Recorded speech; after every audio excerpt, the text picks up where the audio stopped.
Hello, hello, my green skin. And Bob was here, and hopefully this is running live now. It should be running live. It's not saying it's running live. I'm going to try again on my end. See if it. Yeah, I'm looking at it. There we go. It's kicked up. It's kicked up. Story managed data. All right, we are live. We are live. Welcome. Hello. Let us start. So we are playing a game I enjoy. This is River City Ransom. This is the special edition, so let's have some fun.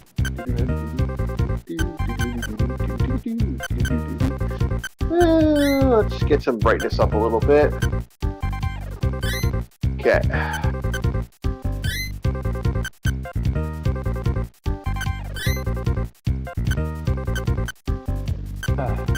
Hey Chief, do you look forward to the fall season?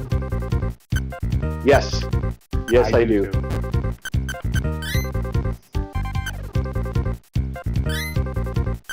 Alex and Ryan and Alex. We'll go Ryan and Alex. I know there's a lot of white girls that love it. It's a pumpkin spice latte. I won't lie, on occasion I will stop to Starbucks during the fall just to do the pumpkin spice latte. And during the winter I'll do that fucking peppermint mocha because I'm feeling bougie today. So this is River City Ransom. Just completely goes over the conversation. Yep. Oh, I heard you. We are playing River City Ransom, boys. So this is the fun bit. That we are. Yeah. So when I said you know that game we were talking about, does this not look like that one game we were looking at, Spirit of Halloween? Oh, the Spirit of Halloween. This one has more depth. Yeah. Now, is this like you play as a misfit? Yeah, you're playing a bad Mamba Jamba. You're playing a man who's setting up. Basically, I'm playing Alex. I'm playing Ryan, and Ryan wants to get his girlfriend back. And boy, he's pissed because someone kidnapped his girlfriend. Beating people with like bike chains. Yeah, those are bike chains. And then you can acquire new characters and stuff, and as you play the game, you can level up and get more characters, build up your stats, and do a whole bunch of stuff in this game. So this game is actually quite unique. And we are going to have some morphing in this game, and we're going to have some morphing to some more Game Boy games. But I think this is one of the better games. Wait, this was on Game Boy? Yeah, this is also on Nintendo. I wish I picked this up on Game Boy, because all I had was Pokemon Pikachu Edition. No, this was on Game Boy Advance, Bob. Oh, okay. Yeah. That would be sweet if this ran on a Game Boy Color. This runs on a Nintendo though. And all the food you eat and what you eat in the game will give you stats. Determining on what type of food you have, what type of books you read. You can get different combos, you can get different gold, money, stuff like that. Okay. Yeah. I'm gonna buy a fruit. Am I reading that right? Latte caffeine waffles? Yes. Wait, the waffles have caffeine, or you just take a pill of caffeine? No. Some waffles will have something in them. Oh damn. Yeah, you can get different foods here and stuff. So I can get rolls. I'm gonna buy some tuna because I want some tuna. I'm not gonna buy tuna right now. You know what? I'm gonna go to the bookstore. Let's see what they have here. I won't lie, whenever it comes to what is it, delinquent animes, I've always loved the big pants style that they've had. Yeah. Like even Baki still kind of maintains that with some of the outfits you see in Baki the Grappler. Yeah. So even though they're just supposed to be normal slacks, they still have that bagginess to them. Looks nice.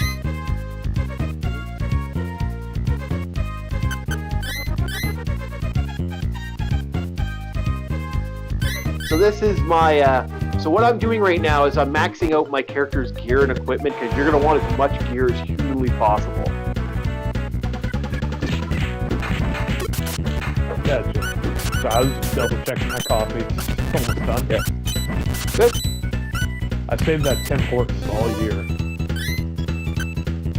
Oh, that's good. So I'm going to read a scan. I was drinking the generic coffee brand up until now.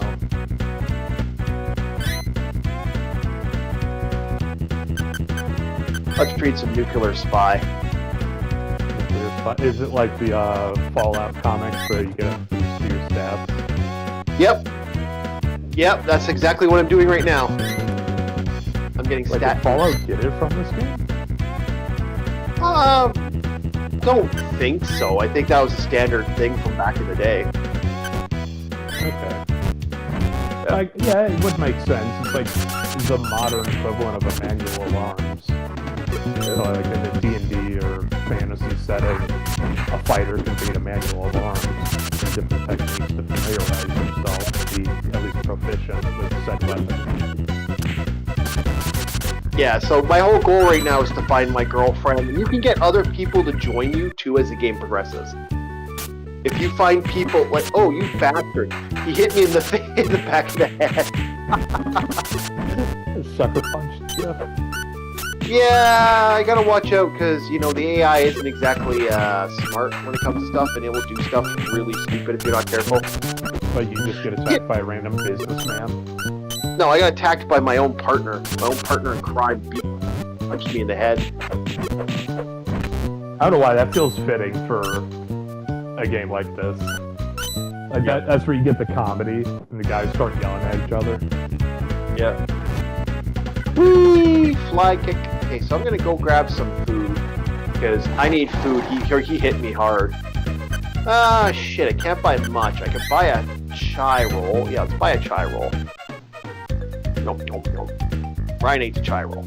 Ryan increased power. Ryan increased stamina. Let's eat some squid. Oh, I don't have money. Shit, you bastard! If he hadn't clobbered me in the back of the head, fucking By the way, this game has a lot of different secret requirements too that makes it kind of cool. Like meeting people at certain areas at certain times, defeating so many guys will get you a boss guy. There's even one if you beat the same white guys over and over and over again, their boss will show up. And if you defeat their boss, he'll actually let you. He might let you join, so you can get an army of the white guys will show up to help you fight at all times. An army of white guys. Hello, Arus. Yeah.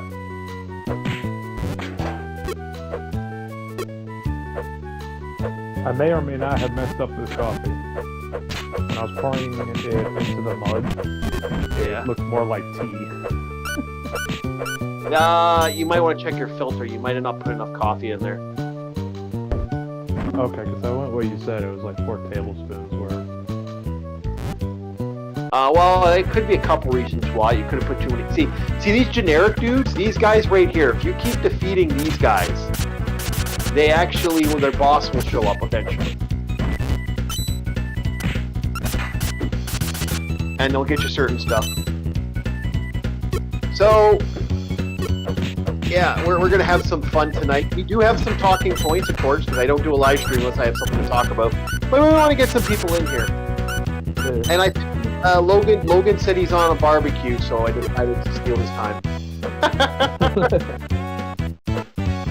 They get a beat stick. You bastard! Stop doing that to me, frickin' Alex, you cocksucker.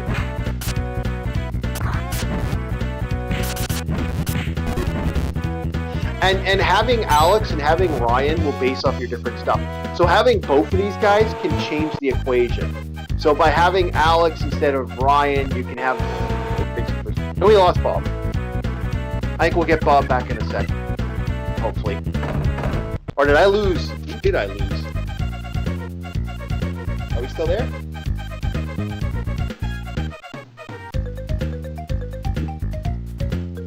Man, someone's making something good. I wonder who's making that. I can smell just like fucking great food coming from somewhere in the out here. Had a technical issue, I think. out of nowhere, I was just like, out of the Discord. Yeah, it's weird. Yeah, I could hear something. I don't know if it's like chili or pizza or something. No, someone's cooking something good. I don't know what the fuck that is, but I can smell it. God damn, it smells amazing.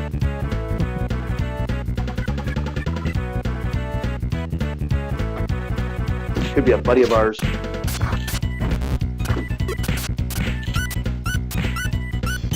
Yeah, because certain gang members will get mad that you constantly beat up their buddies. It's like, you're beating up all my men. That's not cool, man. And they get angry and they'll show up and boss fight you. That was this co-op? Yes, you can couch co-op this game. I don't know how to do that with RetroArch, but I have couch co-op. No, that was Gobby. Gobby died. Uh-oh, is Discord acting up? No, we're still here. Yeah, we're here. Yeah, I'm still watching the gameplay. Yeah, I don't know what's going on today. That is concerning, so I will blame Discord entirely on those two issues. I think it's Discord, yeah. Oh, you... Because I was thinking, oh, maybe it was raining over where I'm at. Maybe that's why. No, it was just like, it happened here and it happened to him. Yeah. Gobby's like... Yeah, I'm wondering what the hell. Anyway, that's okay. We're back. We're live. Rod. Yeah. Oh. Put a trash can on your head? Yes, he did. What does that do? Well, I couldn't see and I couldn't fight.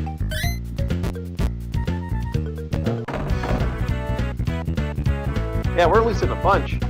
Hopefully I don't get signed out. Well, keep my eyes peeled. I guess I'm going to be having my headphones in my ears all day today.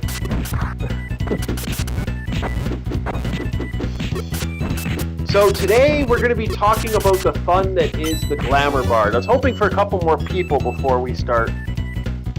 So I figured I'd wait for a couple more, but we got to talk about the Glamour Bard. Oh, okay. I was going to say you want to Glamour Bard. Oh, definitely the Glamour Bard. This is going to be fun. This is going to be fun because this is... we got to read... You read it and I read it and I was like, oh my god, this is so bad.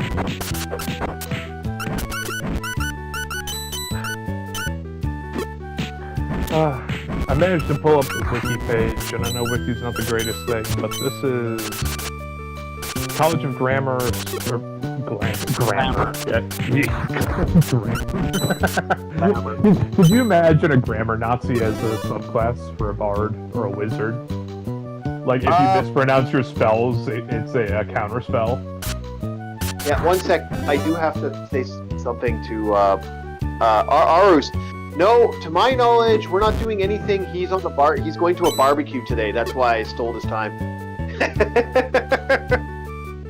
I was like, well, he's going to do a barbecue, so I might as well run while so people have something to watch. Normally, I wouldn't steal his time, but I'm like, okay, well, he's not going to be here for it. I might as well run. Marth is run. Me and good old me and our buddy here actually have played this. Yeah.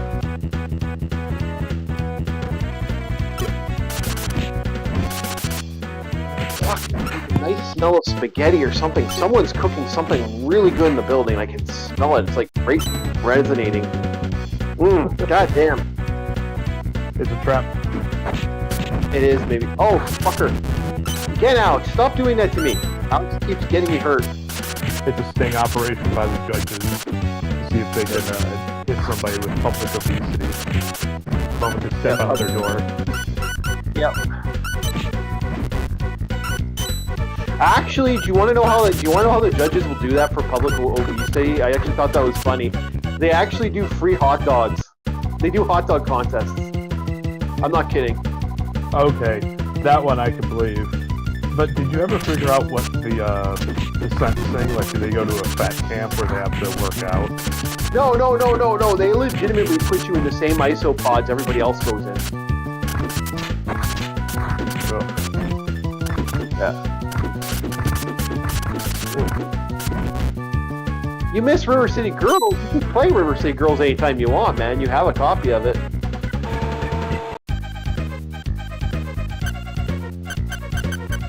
Okay. Should I get onto the Bard subclass? Yeah, let's get onto the Bard subclass while we're doing this here. So let's first start with, what do you think of this brand new Bard? I've actually yet to read completely through it. The level 3 spell seems really broken. Yeah, it's alone. I've yet to read the rest of the spell list. Okay. But just that level 3, we'll get there. Okay. So let's start it up, good sir. So, the College of Glamour is a subclass of Bard released as part of Patch 8 in 2025. And the description here is, you mastered your craft under the tutelage of the fey creatures whose captivating magic swirls within you, ready to be released. Bob, wait. Bob, I agree with what you said before. Anyway. It was an accident, alright? I already called Glamour grammar. Can't blame me. Yeah. It's been a rough day. Subclass features, all features from its base class of Bard in addition to unique features outlined below. Level 3, Mantle of Inspiration, which is, I assume this is a bonus action using one of your bardic abilities because it's triangle plus note. And for some reason, modern D&D uses that triangle as a bonus action icon. Yep. Imbue 2 allies with your vigor and grant them 5 temporary hit points. Okay, that one's pretty strong, but it's the latter half that I was like, what the fuck? If they're hit with a melee attack, the attacker becomes charmed. From here, it doesn't say the attacker has to pass a check or they will be charmed. It's just, they are charmed. Yep. That right there is broken. Tell me if I'm not wrong, Chief. If a creature is charmed, you can tell them to jump off a cliff and they won't think twice about it, right? No. It's all based off the same. It all depends on what edition you're playing, but you can't technically do that in that edition. Okay. But that is actually honestly broken. You know, Alex just hit me in the face. I guarantee you that ball that came flying towards me was fucking Alex. I've actually just outright killed him once because he was just hitting me too many times and it got really annoying.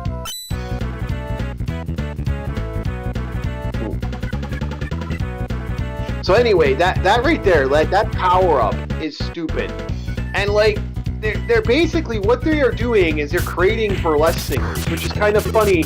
This band of people that they're like, oh, we don't like it, but then keep going with their powers because their powers are hysterical. Like where they get their powers from is just funny.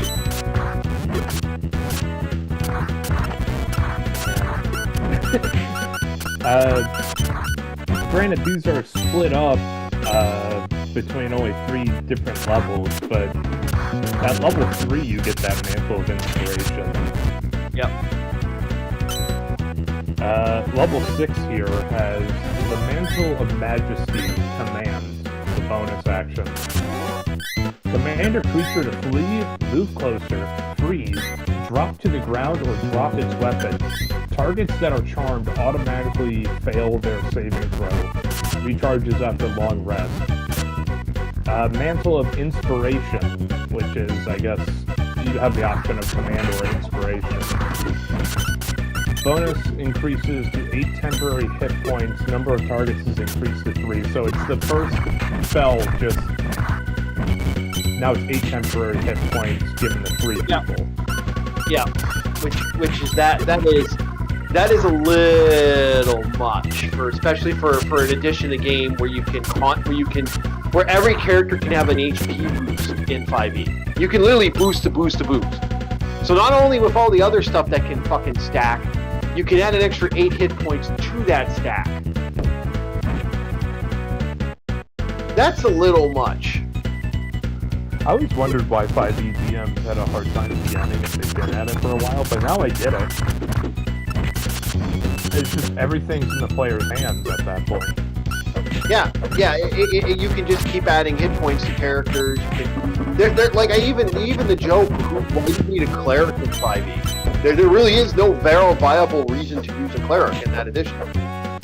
There's no viable reason to use a mage, because everyone can technically do some sort of magic ability. Yeah, and everybody keeps shitting on fighters. Yeah, well, yeah, because fighters are useless after a certain point. They're only useful for their hit points, man. That's it. That's the part that angers me. But why? Why did you do this, wizards? Why did you do this, Wizards of the Coast? Why you guys shit on fighter? We call them crap heads of the coast. We don't call them wizards. Remember that. Oh. Okay. Yeah. I don't remember them. Yeah, I call them crap. They don't play their shit-ass editions. No, we only play TSR. Although I may play some new games that are coming out, because there are people making good custom games that are actually not bad. That might be something in the future, like Blade of the Dark is an interesting idea that you have to actually, a lot of it's dealing with inspiration. There's very, very low magic, you know. I'm not against low magic.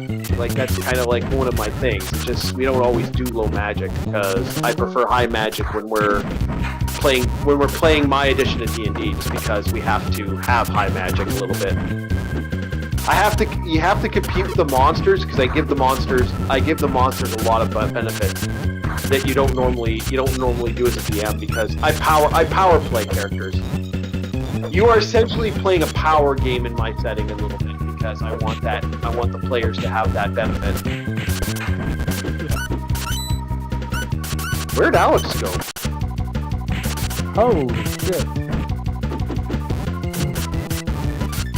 You know, the temporary hit points was already crazy enough. It gets higher. Yep. Yeah, level 10. Mental of Inspiration. Bonus increases to 11 temporary hit points. Number of targets is increased to 4. Yep. Now, the thing about number of targets is that doesn't mean 4 separate people. You can put all 4 of those 11 stacks on one guy if you really wanted to. Yep. And with certain characters that get all those extra stats. So the man now has 44 hit points. Your tank now gains 44 hit points, and if something attacks him, it's just instantly charmed. No check. Yep, no check. Like I said, this is creating a burlesque singer. Like, if you saw the images, it's laughable. They're laugh out loud funny. There's only one good one. The only good one was the blonde elf chick that looked like she came out of an 80s hair metal band. Yeah. Like, unironically, she's wearing black leather, so I was like, oh shit, it's Twisted Sister, except she's an actual sister. Yeah. I don't know, that elf I think would be cool to hang out with. The hair metal bard elf. Yep. I agree.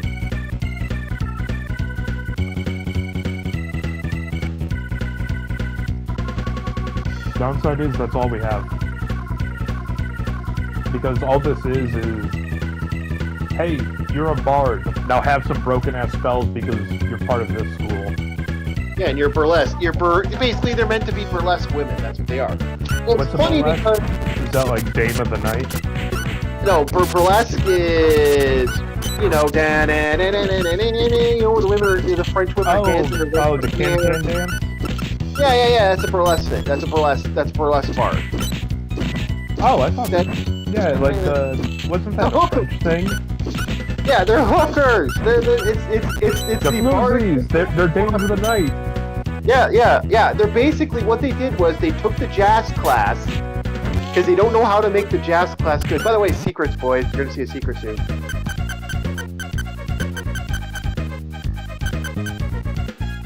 Oh, fuck off. Where's my lotto ticket? I want my lotto ticket. Okay, I gotta leave. I gotta leave and come back. I want that lotto ticket. Lotto ticket. I'm gonna lotto ticket. I want a lotto. A lotto ticket. I want a lotto ticket. Shit, no lotto ticket. Wait, references, the external links, but they only have one from Larian Studios. Yeah. And it's just an advertisement of leaving a comment, account, edit the page, and join their Discord. Oh! I feel stupid.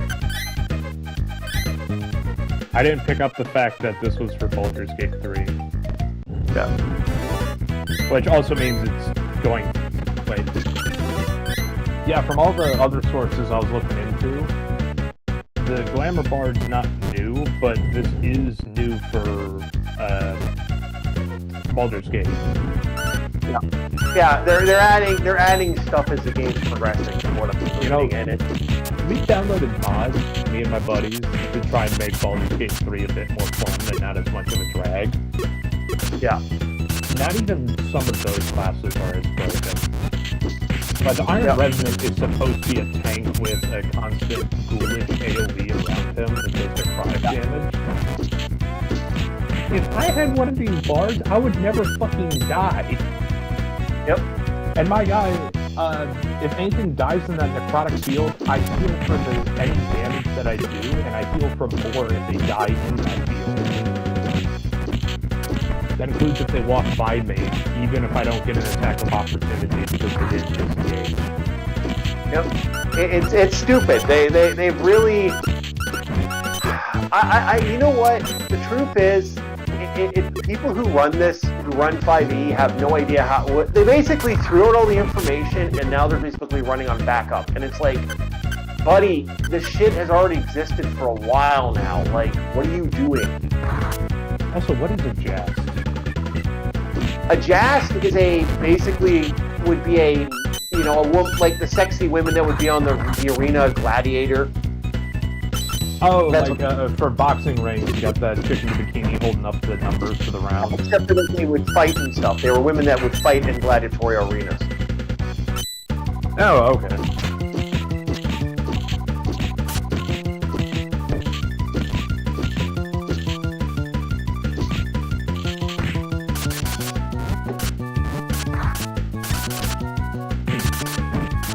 Yeah. I don't know, when you said Jast, my brain went to Spinning Dervish for some reason.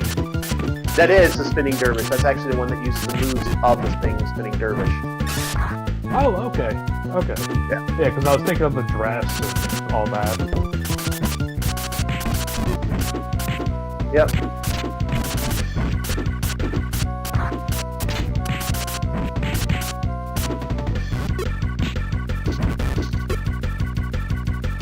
Yeah. Hey, I'm one tough dude. I got the tough dude monocle. Okay, come on. Give me that. Give me that lotto ticket. Fuck off. Still no lotto. That's all they have here. It's a little unfortunate. I was hoping to roast some lore. Yeah, no, the lore for this is interesting. I don't have the actual books because I refuse to get the books, although we could get the books if we wanted. I may have found something else. What? Hell yeah, I found more. So this is the Forgotten Realms wiki. So this is... Because this is effectively new to us, just because it was like the new thing that involved in the because, big news, it's going to be air blasted up above. But I made the chief aware, and we are aware that this has been out for, since 2022, if I'm not mistaken. Yeah. Well, I'm learning about it now because I don't pay attention to 5e lately, because 5e's just been really bad. Oh my god, this sentence alone. They were considered amongst the most wondrous, awe-inspiring bards of the realm. Yep. After often instilling a feeling of wonder and excitement, along with a hint of fear in the hearts of their audiences. That sounds like a stripper. Yeah, that's a stripper. Because, I was afraid when I went to a strip club. That's also because you're scared of women. Mind you, some of them could be cops. Some of them could be cops, so I totally understand. Yeah, and I was just like, also because you gotta be careful when you go to a strip club, you don't want to get fleeced. so you're really paranoid, and then you mix the alcohol with it, oh, it's bad time. Granted, the guy thought I was fucking simp, but, you know, I don't think like that. I'm not weak. He thought I would spend all my money at the strip club, like, no. I'm gonna waste my time there again. Activities. The bards of the College of Glamour learn their skills in one or two ways, either trained under Fey musicians and poets, or such as Eladrin, or satyrs. What's an Eladrin? Well, they're basically horny female versions of satyrs. Oh, so the nymphs? No, female versions of satyrs. Oh. Okay. Or actually studied while within the Feywilds. Good luck studying while you're in the Feywilds. There's so much shit going on. Yeah. You will not get a moment of silence while you're in the Feywilds. There is so much going on. Yep. Culture. Performances of the College of Glamour. I think it's because I've been watching a lot of Ace Attorney. I think of Magicians, the Glamorai family. Yeah. Performances of the College of Glamour were among the most acclaimed of any artist within the realm. Well, that's because fucking Seabass hits harder. Exalted bards of the college share heroic tales that fucking ads keep bumping the paragraph lower and lower. Bolster spirits of the oppressed and persecuted. Yeah, no wonder the ad wanted me to stop seeing that. The oppressed and persecuted. Huh. While its more nefarious members enraptured innocents carry out their whims even against their better judgments. Well, yeah, because it's the Feywild. Damn near anything could happen there. Chief, am I not mistaken, or do hags still somewhat live in the Feywild? Everything kind of lives in the Feywild. Well, it depends what's there. It's usually satyrs, elves, fairies, centaurs. Hags don't really. Hags are technically from the plains of hell. Oh, Hades. Yeah, they're hell. Okay. With their unique powers, these bards could calm the minds of a wisest worded so bizarrely. Calm the minds of ferocious beasts or bend the others to their will.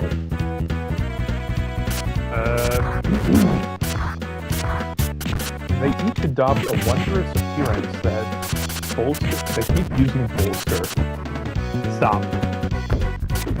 The life force of anyone who took witness to this new glorious form.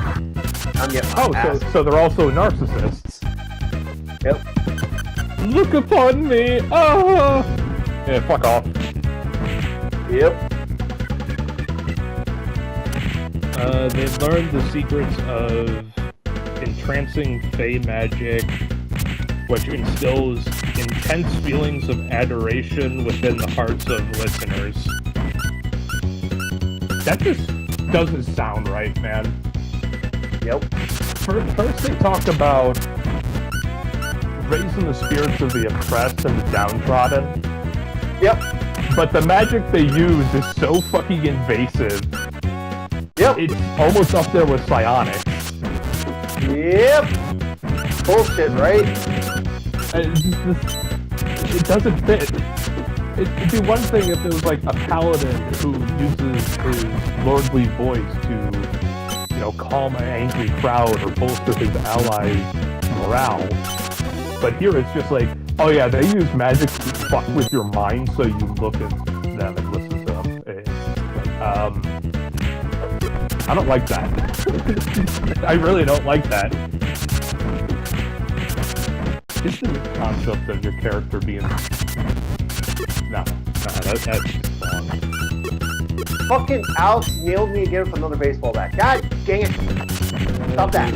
Anyone who beholds these performances felt entirely obliged to share the magnificence of performing the bard's talents and would intervene against any being that wished them harm. Yeah, so brainwashing. Gotcha. Yeah, I was gonna say, this just sounds like Stockholm Syndrome, except it's with a pen. Yep. I know, right? Isn't this great? This is absolutely stupid. So when the bard asks where's the hose at, he's looking at his party. Yep. I love it. Okay. It's absolutely retarded. As they honed their craft, seasoned College of Glamour bards imbue their wondrous appearance with the aura of stately majesty that inspired others to service.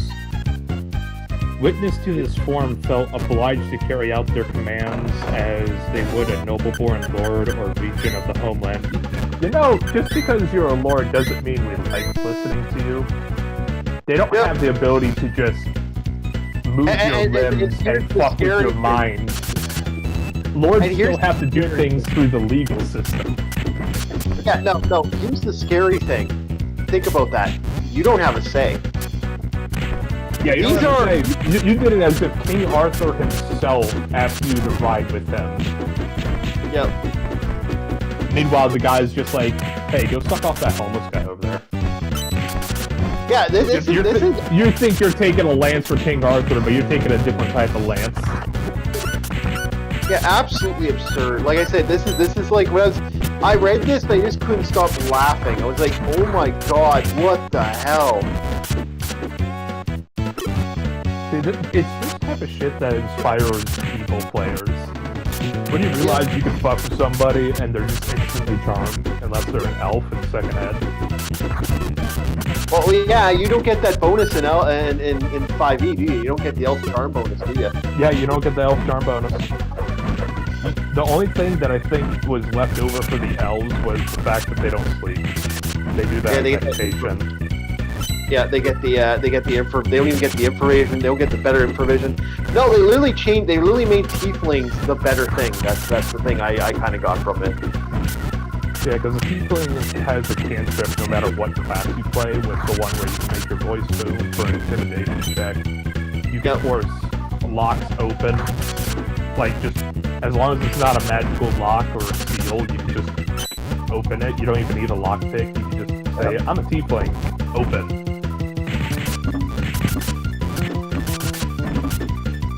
So yes, you can rob the commoners. Fucking animal. Yeah, it's absolutely silly, isn't it? The most accomplished of these bards learn to... Excuse me, a little raspy here. No problem. The most accomplished of these bards learn to assume true majesty with their wondrous appearance, acquiring a supernatural beauty that was as predatory as it was alluring. I almost don't want to read anymore because this just sounds like you're grooming somebody. It really does, right? Sounds like this is like a groomer class. What the fuck? I know, right? Yeah, you get your prostitutions and shit. They basically made a prostitute class. They made the pimp class. They made a pimp.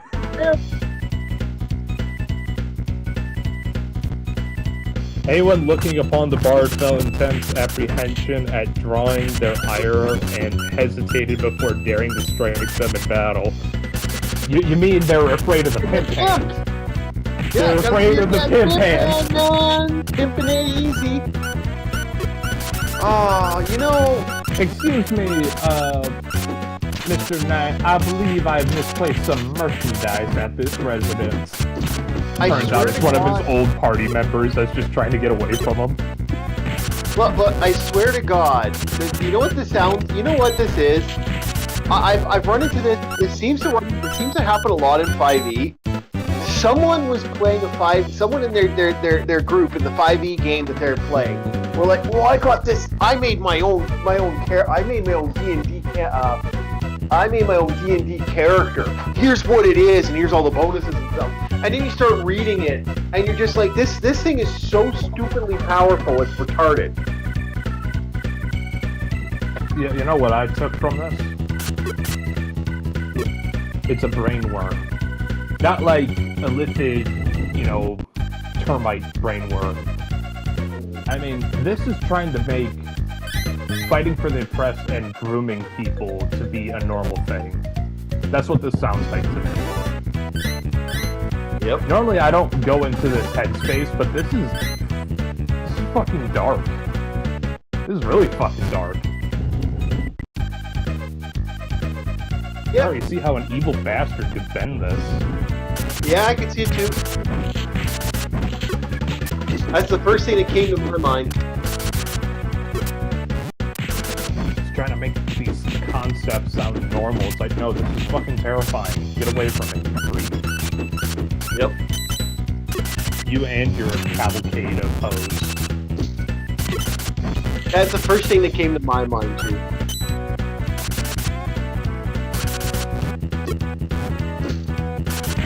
Wait, what has exactly? history? But go ahead, what was your question? I said, does this it doesn't surprise me anymore with this game, but like I said, I used to run into players that wanted to create their own D&D stuff, like, oh, I want my own class, and the class was so overbalanced, it was just, I was like, no, I just instant no. It wasn't even like a yeah, it wasn't even like 5 seconds, it was just, this is so broken, I can't allow this into the game.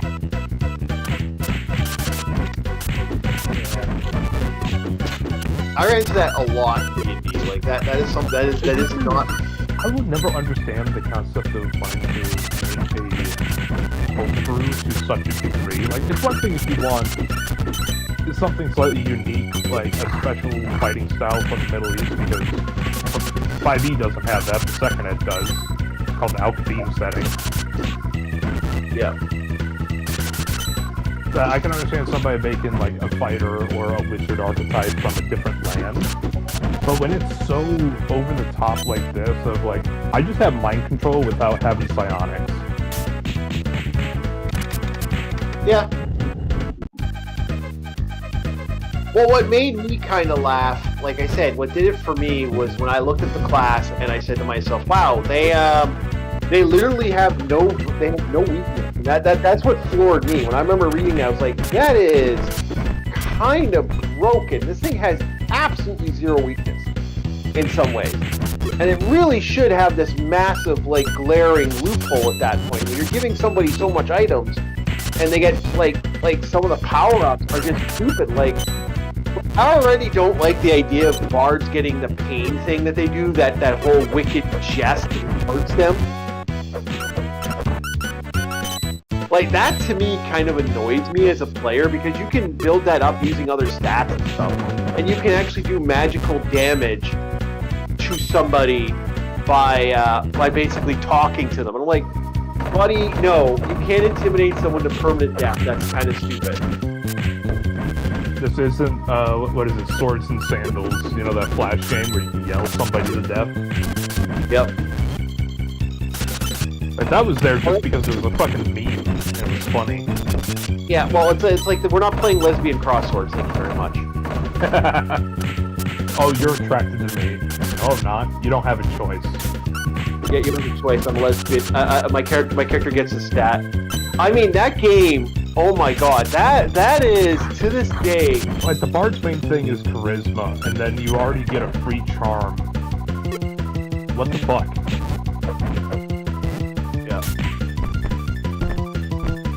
Let me read this before an ad decides to block it. Okay, go ahead. As of the late 15th century DR, I don't know what DR is, bards of the College of Glamour were held in highly sought after by recruiters. Wait, is that a typo? Is that a fuck up? Probably. Were held in highly sought after by recruiters. There's like no apostrophe or period in there. By recruiters of the Waterdavian Adventuring Company. Yeah. Acquisitions and wait. Is that Critical Role fucking thing? Yes! Because I remember that being in fucking Neverwinter where these guys were doing some shicey business. Like, I understand that was kind of the joke. It's supposed to be a shicey, really shit-made guild that advertises itself as great. So this had the stamp of approval behind Critical Role, or at least the guys who made this little guild. Probably, I don't know. It's to me, it's shit. Yeah, because I remember Acquisitions Incorporated. Fucking clown show. No, I understand the copy of the show for. I get it. That's fucking dark. Yep. Get out of this wiki page. Go watch cat videos or something. It's fine. Yep. I fucking laugh at this stuff. This stuff makes me laugh as a DM because, again, I do shit on 5e a stupid amount sometimes, but a lot of it's done in jest. But then they do something like this, and I'm just like, wow. So, do you guys want to hear about the Jedi player that showed up one session? Okay. I don't think you've ever told me about this one. Okay, so I have a guy. Yeah, I actually think I might make another pot myself.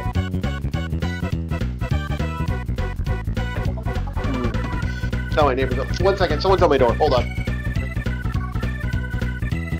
Right back, chat. Hold on.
Chat, we're doing more coffee.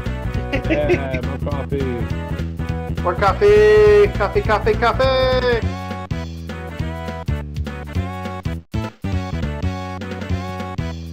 Say coffee. Say coffee in chat, boys. Coffee in chat. So no, okay. So the Jedi class. While I'm making this, we can talk about the Jedi class. So I had this player show up, and I was like, "Hey, do you use psionics in your game?" And right there, I'm like, no, I usually don't use psionics because it's kind of a broken system in some ways. Like if you got to kind of revolve. It's very similar. You got to kind of revolve a game around psionics. If you're going to use psionics, it's kind of one of those catch-22s. Because the system, like you got to have elyptics and other things like eaters. It's the way psionics works is you get so many points per day. And you can keep using magic. You can keep using your magic even if you don't have points. But then it starts sapping from other physical stats and capabilities until eventually you run out. You either run out or just kind of like you die. It's one of those two double-edged swords. You shrivel up like a ghoul. Yeah, basically, you can burn yourself out. And you have like offensive spells and defensive spells. There's a whole system on running it that's really hard to run, and it actually becomes problematic. Yeah. So I don't allow psionics. Even when I use psionic creatures, I use them as they're using their spells like D&D magic. Because it's way easier that way. Because it's just annoying. Mind you, I haven't had any Elyphids lately because no one in the game has. No one's been high enough level to fight Elyphids. They're kind of a pain in the ass. And so he goes, well, I have this special class. It has all these special abilities. I have this very special thing. I look at it, I go, Jedi. So I read the power of his special class that he created and his special character. This guy is literally Dark Vader in all intents and purposes. He suffers damage and gets more magical bonuses based off the damage, so he's severely burned. And he's constantly suffering hit point damage, but the problem is that the hit point damage he uses Jedi recovery, so he heals himself. This is before, like, because Jedi healing came out during the Knights of the Old Republic shit. And if I'm not mistaken, that's not instant. That takes time. Yeah. No, this is like it's instant. not like Wolverine. You got to spend like maybe an hour to recover that. Yeah. So it was this fun of him constantly telling me how his character can instantly be ready to go, right at a drop of a hat, even though he has to fucking do all these extra steps to keep his character up and running.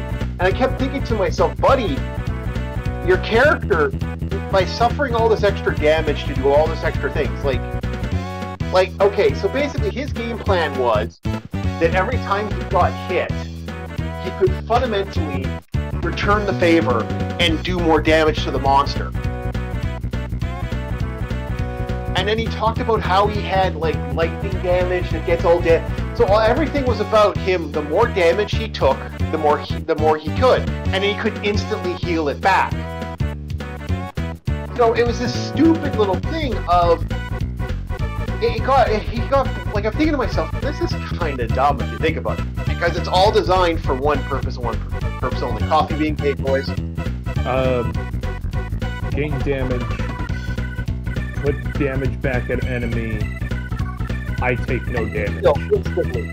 So heal instantly. And I said, well, what's your alignment for this? That was the first question that came to my mind. Oh, fucking game just cheated me. That's okay. Where are my stats anyway? Oops, there we go. Yeah, no wonder I'm getting my ass kicked. All my stats are shit. Okay.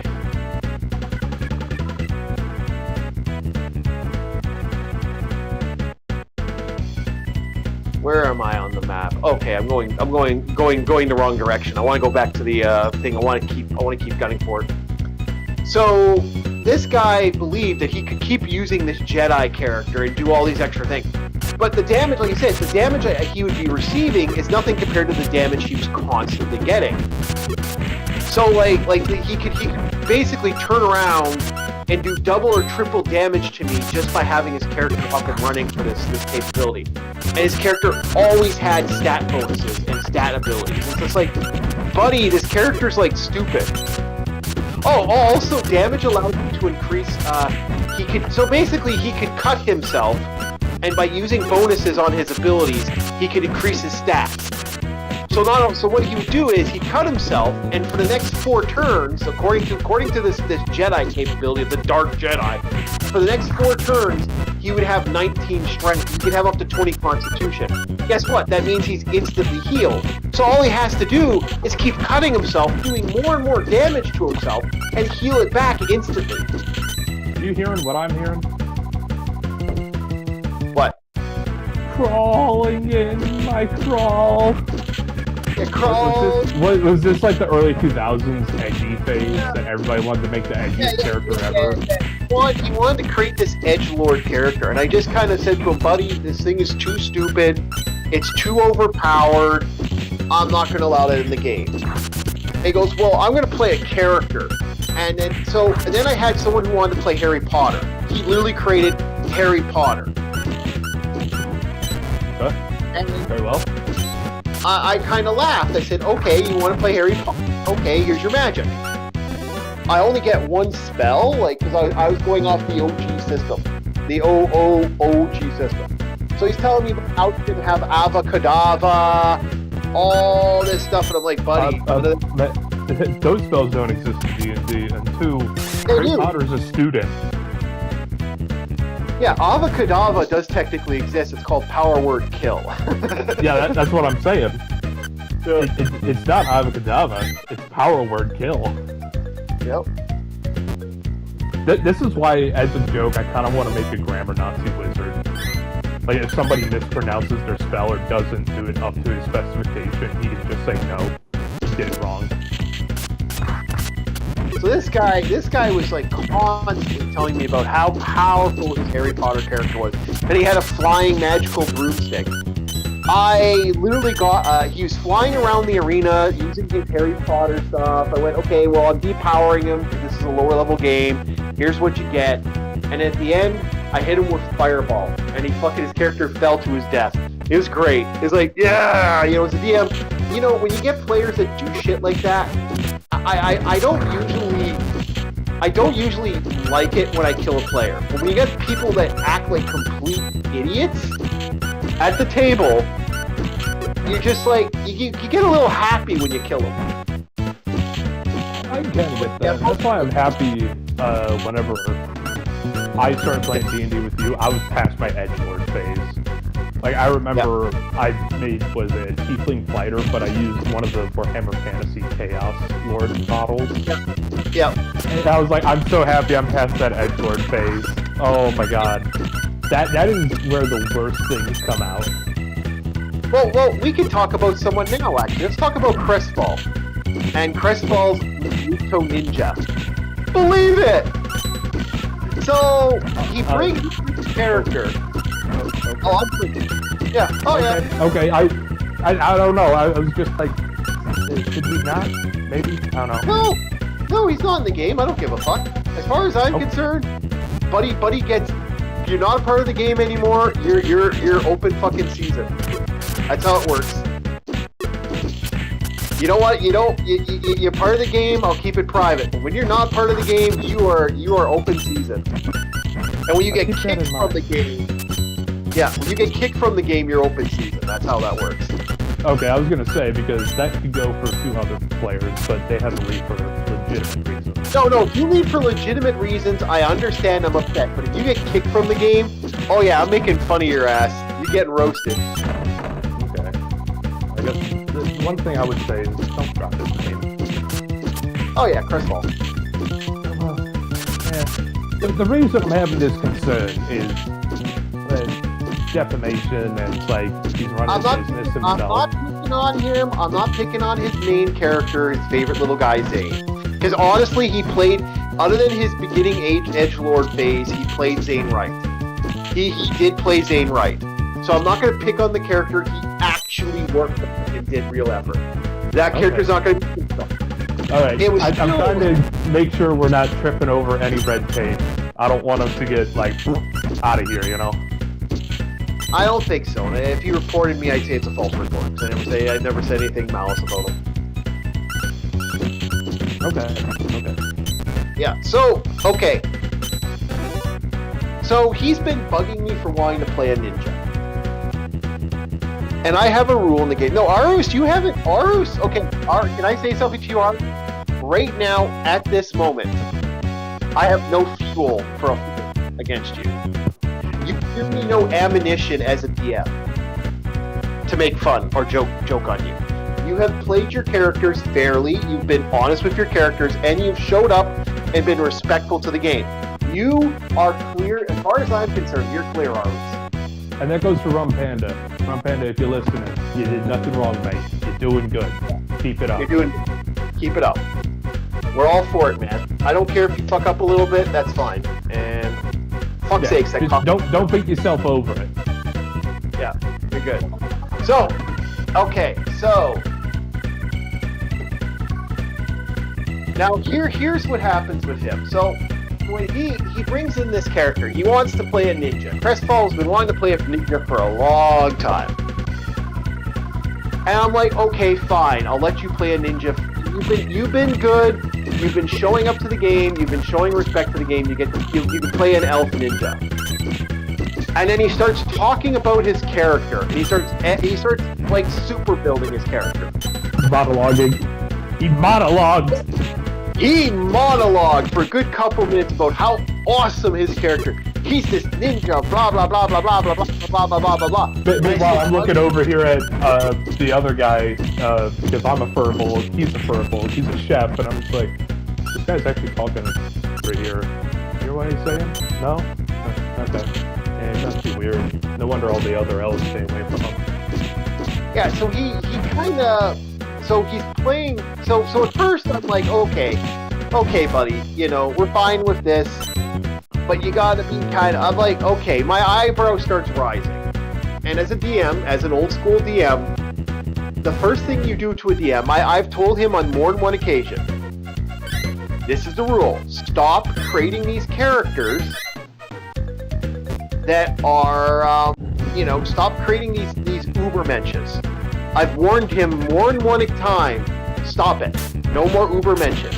You don't, you're not, I mean, hell, like, don't... You threw him a bone once, too. You gave him an Ubermensch, but he kind of just tossed it aside. Yes, he did. So stop with the Ubermensch kind of big epic story characters. Stop that. Start small. You know, always start small. Yeah. Start small and work your way up to being the cool, badass character with the secret backstory. Okay. I warned him about this. I said, dude, stop that. So he showed up, and so he does this. And at first, I'm like, okay, I'm gonna let it slide. But then he went again. He's kind of started talking again. And I just went, okay, you know what? Your character wears orange. Your character fucking says, believe it. You're Naruto.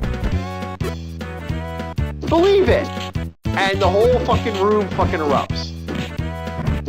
And no wonder they stay away from him. All the other elves are wearing green to blend in with the forest. This man's wearing an orange jumpsuit. What the hell? Yeah. So we sort of got into the joke of that. You know, he's a Naruto ninja. Because again, that's what the ninjas, that's what the demi-human ninjas are like. They're fucking over the top. They're a little over the top because they would be over the top. They're fairy folk. Not to mention, Naruto ninjas are broken as fuck. They are. For a human being, broken as fuck. So this character, you know, playing this character, not really, he doesn't understand stealth, not 100%. He doesn't understand a lot of things. Like, he's kind of still on that edge of, I don't know what I'm doing, but I do know what I'm doing, but I'm telling everybody I know more. So, I'm like, okay, that's fine. I get it. He's kind of wants to learn. I'm gonna let it slide this one time.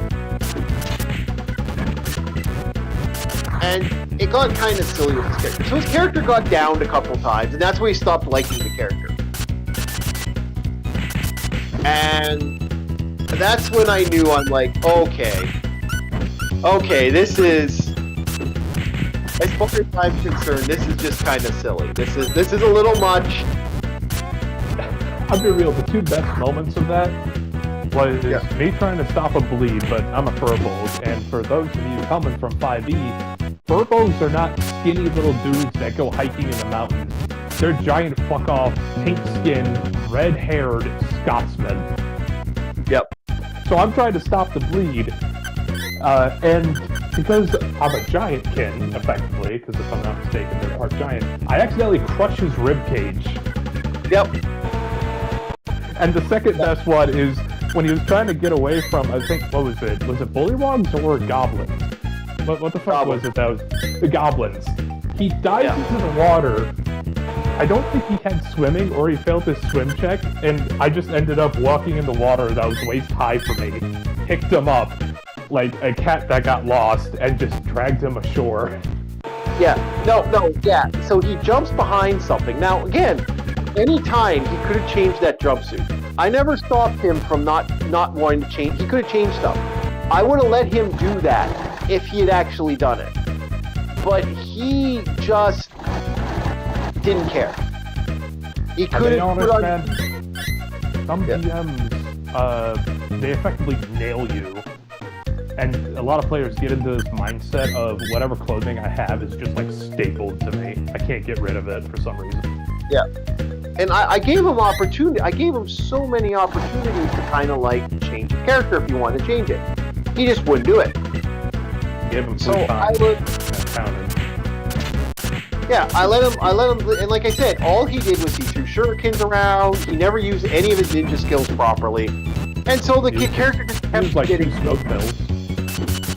Yeah, he kept getting old. He kept getting over and over because he doesn't know how to play the character. He's playing a anime ninja, and it won't take the perfectly.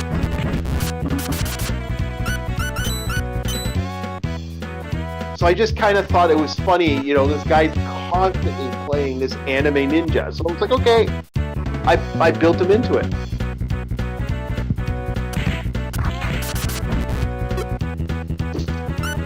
I really did find it. I really did try to keep his characters alive when it came to that. But yeah, another thing he did.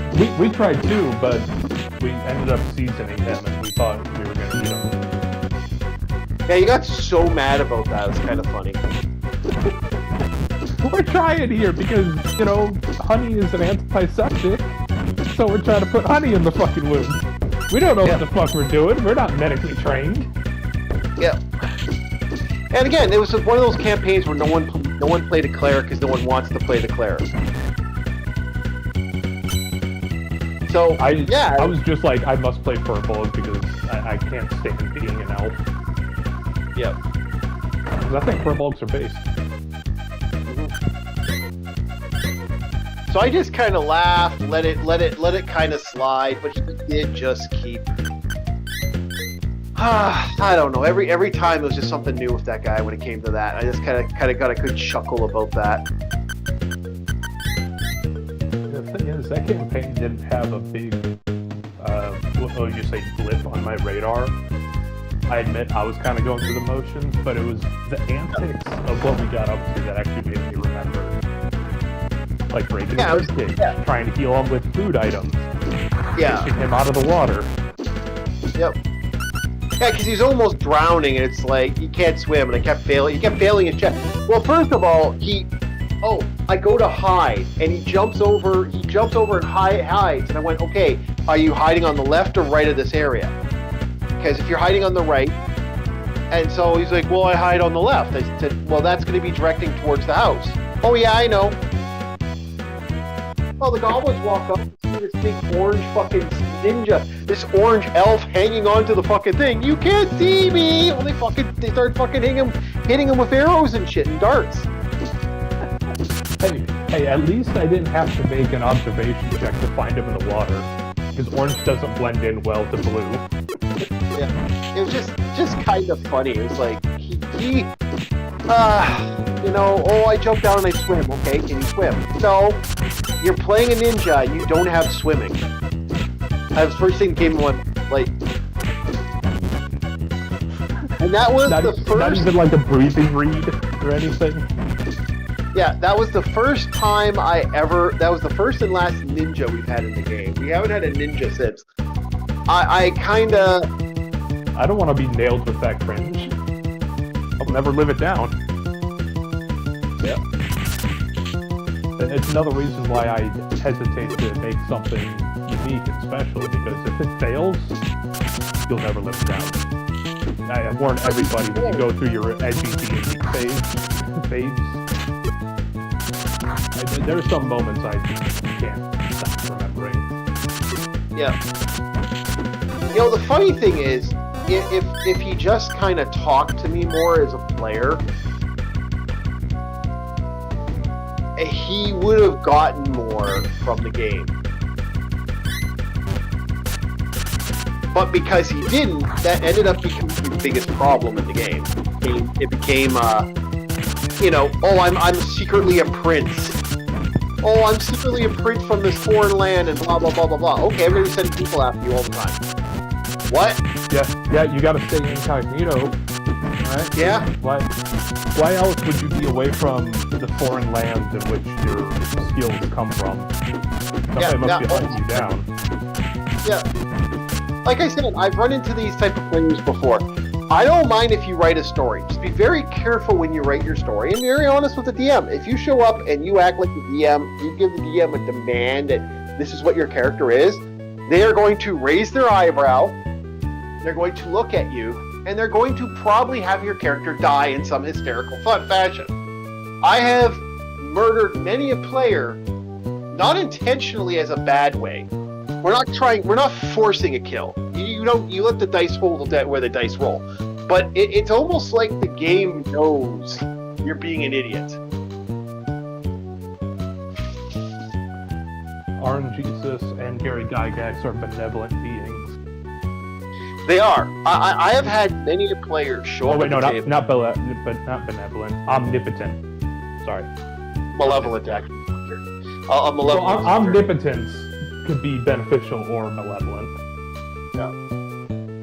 I'd say more malevolent than anything else because I've noticed that they. If you create a unique edgelord that's overpowered, your karma goes down. You never, honestly, I never see edgelords win in D&D. Like, I've run into many. I have run into so many Sephiroths in my game. I have seen 6 Sephiroths in my game. Really? Oh, tell the story about the Dark Mage, the Final Fantasy Dark Mage guy. Oh, the Black Mage. That was great. So, he shows up, comes to play. Now, we are playing 2nd edition D&D. I run a 2nd ed game. Hello. Hello, Michael. Yeah, I see Mike. Yeah. Okay.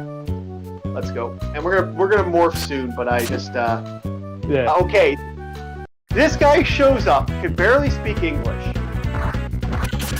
I'm like, okay, we're playing this game. I'm gonna play this mage. He's gonna have all these spells. He's gonna look like the Black Mage. Okay, no problem.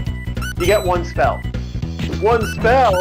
Yeah, 1 spell, like original Final Fantasy. Oh, I only get 1 spell? Yeah.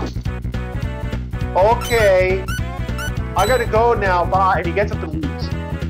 Kind of like, well, thanks for coming. Nice to know you. You didn't want to actually play D&D. He wanted to be the main character. No, I want to be the main character. I can't be the main character. Well, I don't want to play now. Okay, well, bye. I always hate the concept of being the main character. Like, okay. I even tell my buddies this, even though I'm playing Helldivers with some of my buddies, and even Rum Panda, I've yet to tell him this. Like, I want armor to look like the average speed forces, because I always find the grunts and the guys that are working together to be cooler than the heroes. Yeah. I don't know what it is, but it's just, they're uniform, they're working as a unit, they have genuine fears. There's something real, something tangible about that. Yeah, there's something real about that. I agree.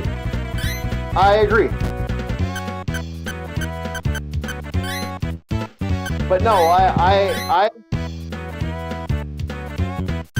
I just remember laughing at the fact that this guy.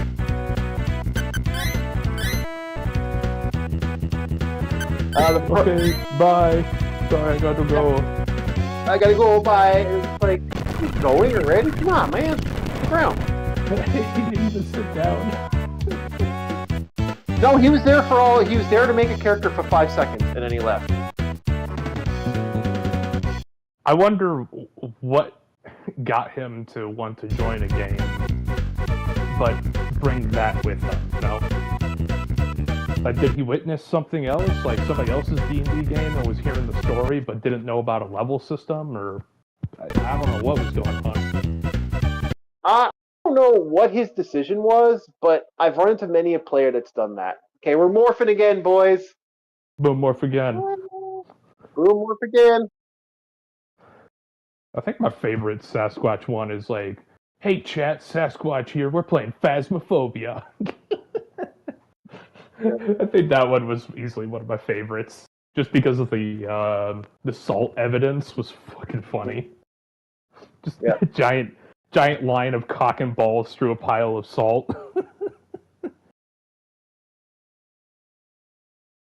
What should we play? Kind of debating. You know what? Let's play some Metroid. Metroid. Yeah, OG Metroid. Let's see if it's running on here first. Yeah, we're good. We're right in. gonna make this a little bigger.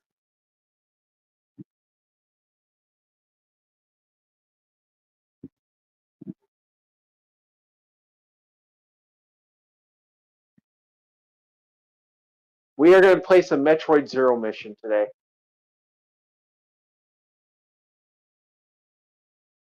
And I'm just screwing with the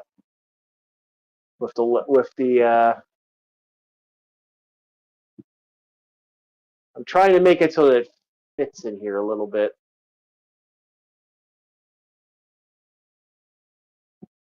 It's a little finicky. It fights me a little bit, this one. Okay, here we go. We're ready. Alright, good. Alright, Zero mission, here we go.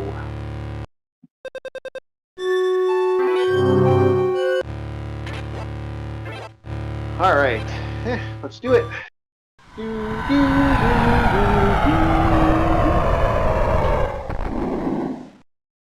No, I think, like I said, I've run into other stuff. Does anybody else want to hear any more stories about me? Oh, you know, I'm gonna do my favorite Sephiroth. My favorite Sephiroth session. We had a guy show up who wanted to play Sephiroth, and boy, did he want to play Sephiroth. He loved that Sephiroth idea.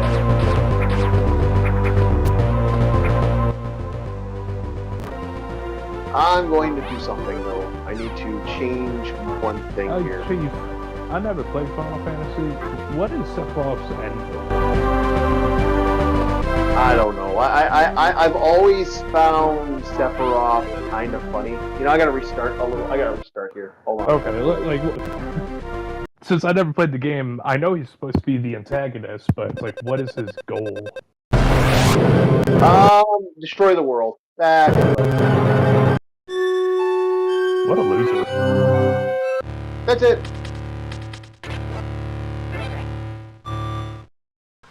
Wait, I can't change the button? I thought you could change the button config on this. Why is that not working?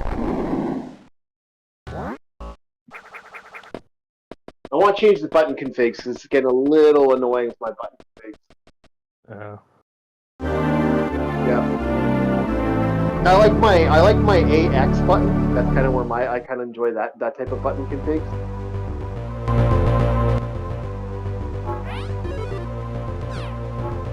Ah, shit. Okay, we're gonna have to do one more thing here, boys. It looks like I'm gonna have to be a little annoying. Toggle memory. Control.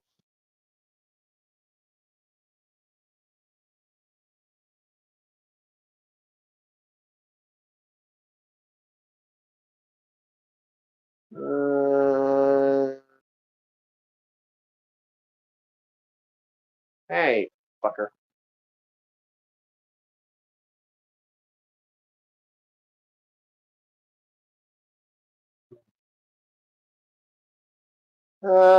Can I not change the controls here?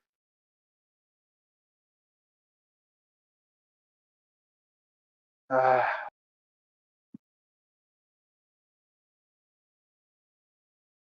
wait. X, B, A. No, wait, B, B, A. Okay.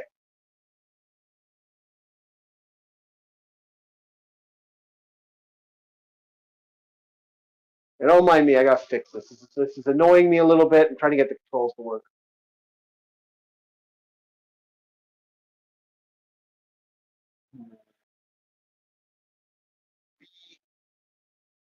X, B, A.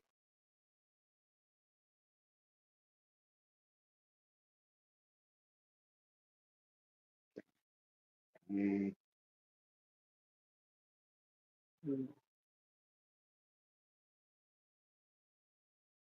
A.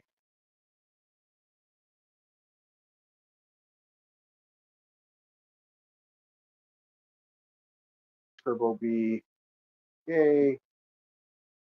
Let's go back to the game. Ah.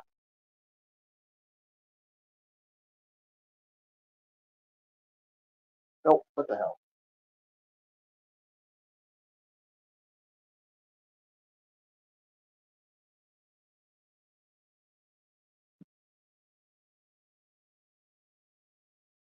I really, really, really hate this sometimes. I really hate this sometimes. I'm gonna have to. Yeah, I'm gonna have to one of these days really get into this thing. Oh, Chiefs, the Sephiroth story.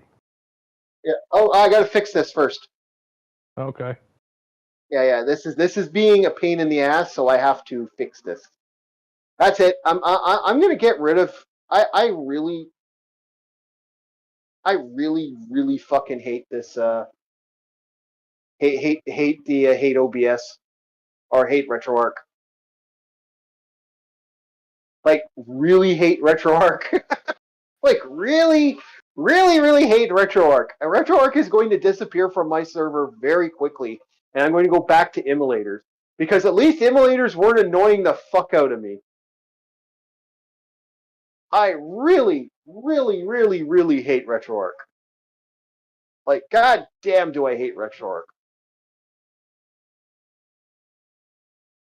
This thing can like suck a dick. Because it never wants to do what I want it to do. Like,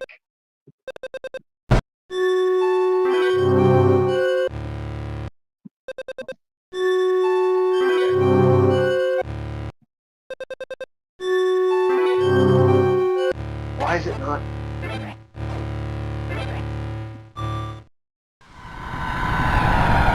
Yeah, I hate RetroArch. This thing's going bye-bye.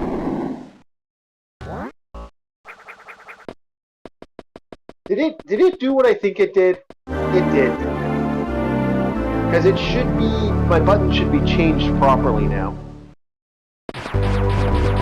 No, buttons aren't changed. Alright, fuck it. Fuck RetroArch. Fuck you, RetroArch. RetroArch, suck a dick. We're going to something else. Boom, morph again. RetroArch sucks. I'm getting rid of RetroArch. Very Boom, quick. morph again. Fuck RetroArch. Fuck RetroArch. I hate that thing so much. Because it never wants to fix it never wants to register the proper controls for me. So we're going to do Dark Watch. Because I haven't tried this on the system, on the emulator yet. We're going to see how this works. Hopefully this shows up. Yeah, it's showing up. It's showing up better, too. See, this is why RetroArch sucks. Fuck RetroArch. Fuck RetroArch. Fuck it up the ass.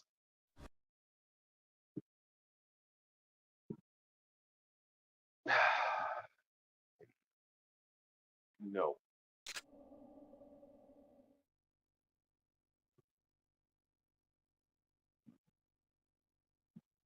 Let's try this out.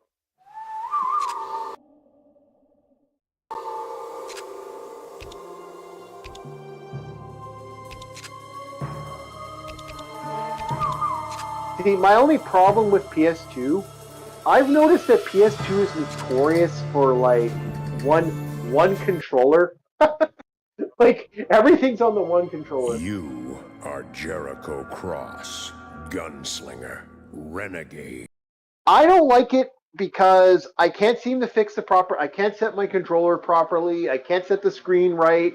It doesn't want to do full screen. It always wants to fight me on side screen. Like right now, we are getting a full screen experience with this game.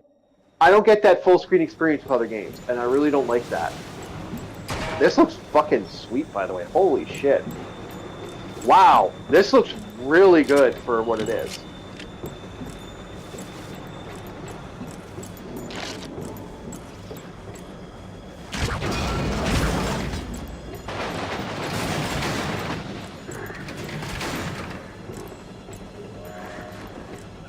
Okay. What is this game? Dark Watch. The shooter that I played back in the day. Okay. Yeah.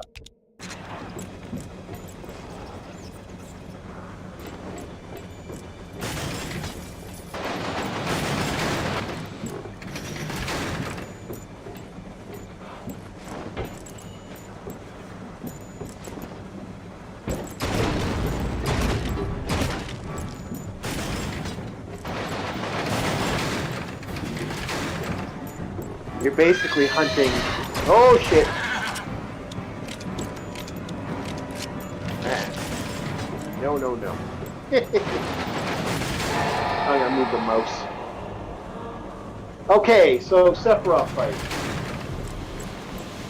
Okay, so this guy comes in. I want to be a Sephiroth. Okay, well that's great.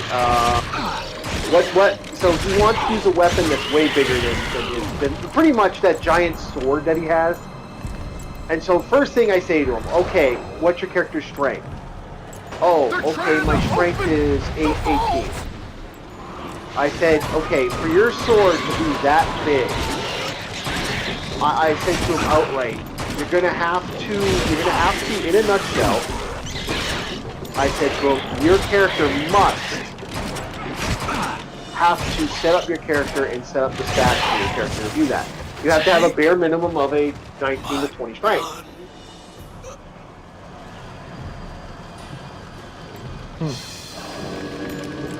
Right? Only fair? Okay, yeah.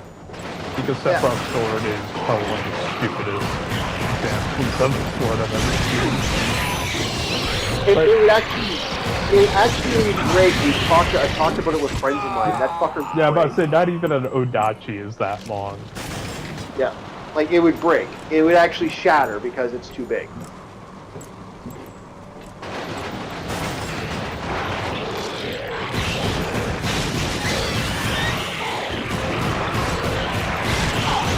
Oh yeah, this guy's way better. Oh, reload. Pop, pop, pop, pop, pop, pop, pop. Okay.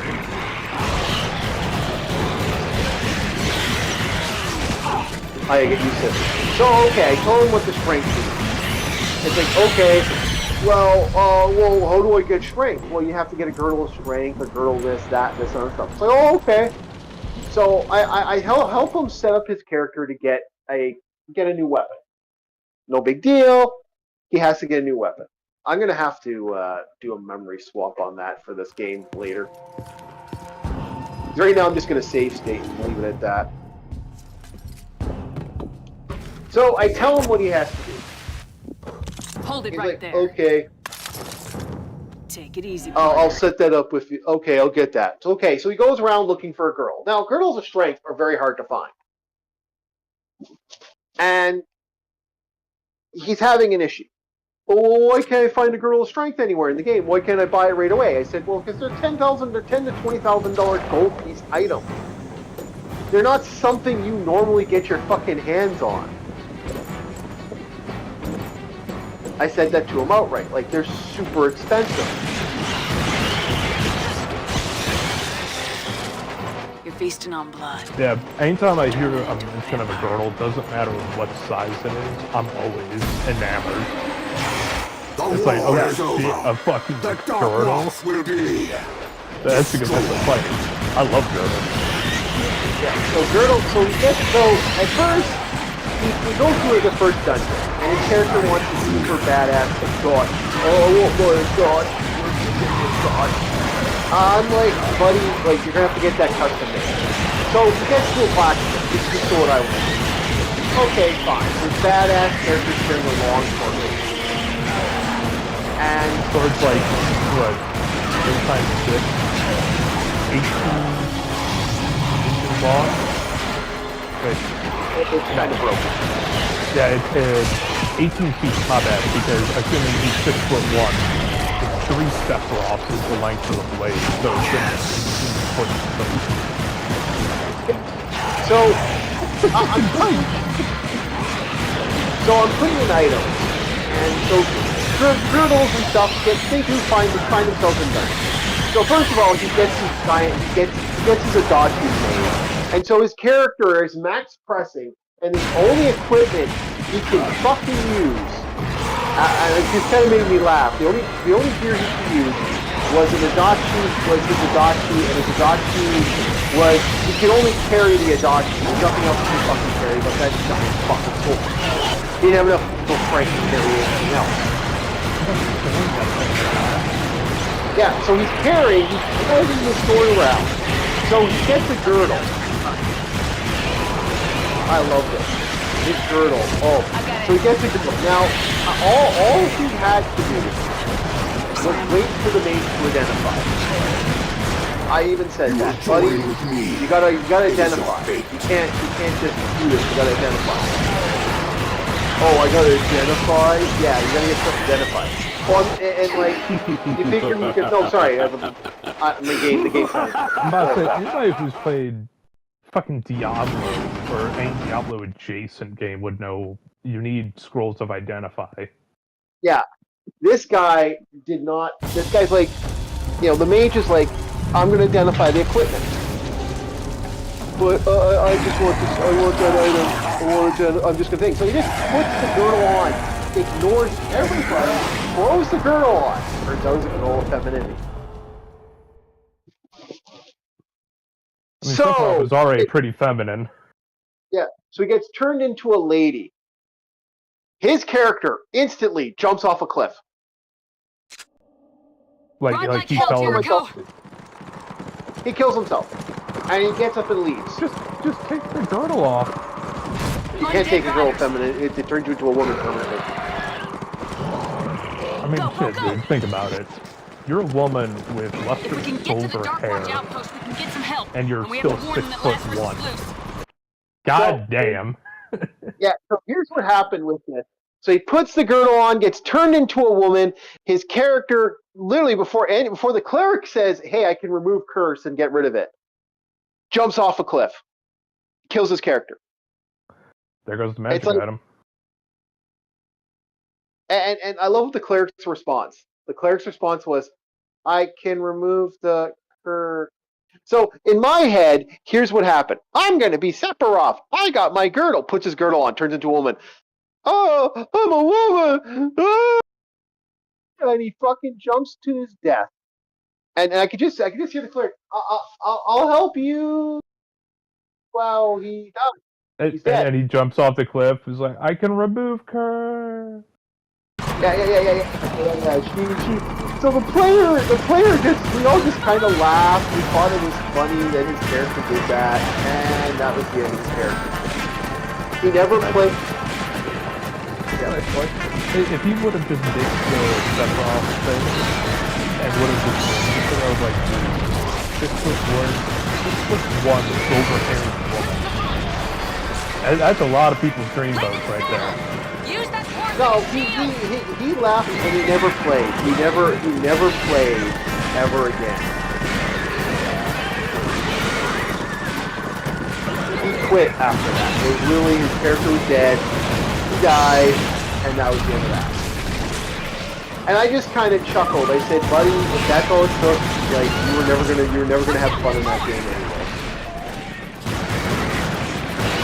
If I ever get cursed by an item like that, I only got one button. Yo.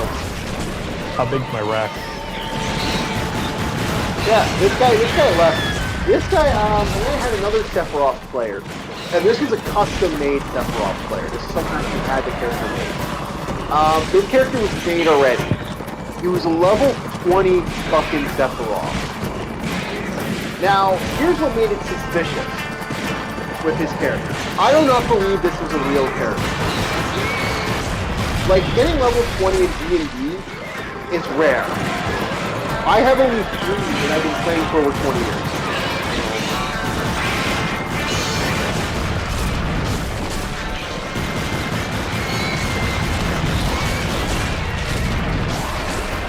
So that's usually a bad sign that I've been playing for 20 years.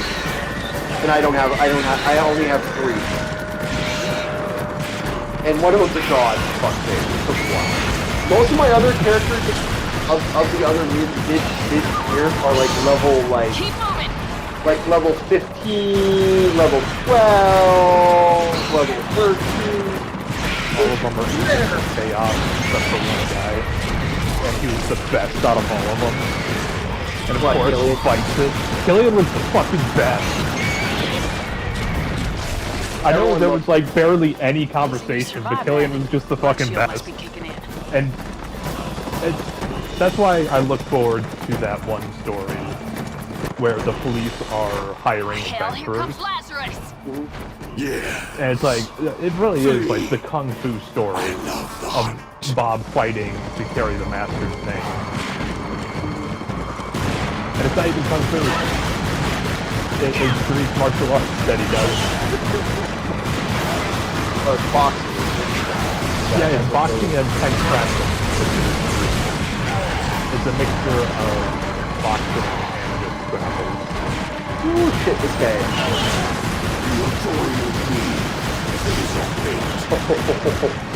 I gotta admit, this is kind of fun.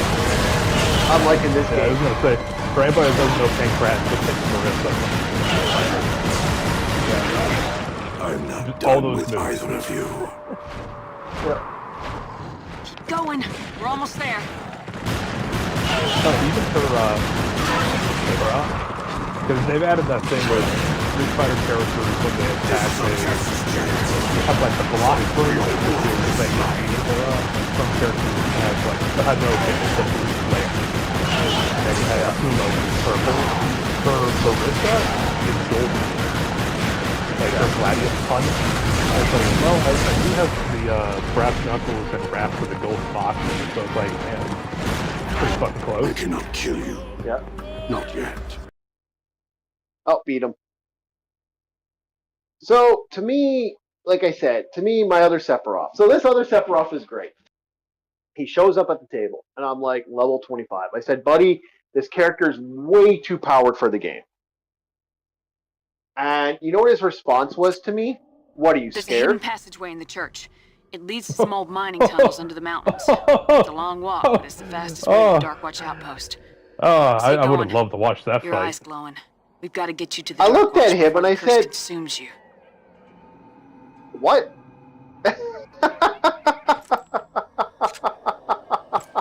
Talking What? to this ogre of a man and asking if he's scared. You are bold, sir. I'm like, no, what? Like, that was my response. What? No, what?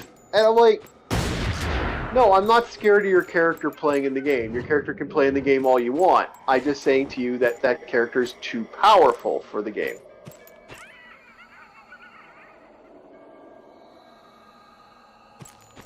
Are you scared? I just imagine at the end of the day that guy is found mangled in a Watch dumpster. out!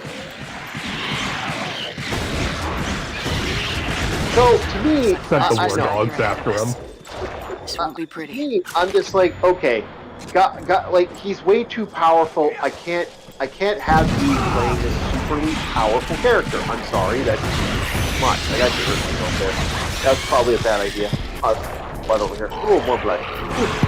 Put him down with So I just said, buddy, like the character's too tough. I don't wanna run a character that's that strong. He's way too powerful. Sorry.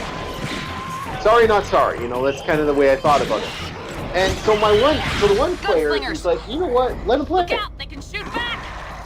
Let him play. Yeah, let him play. What the fuck?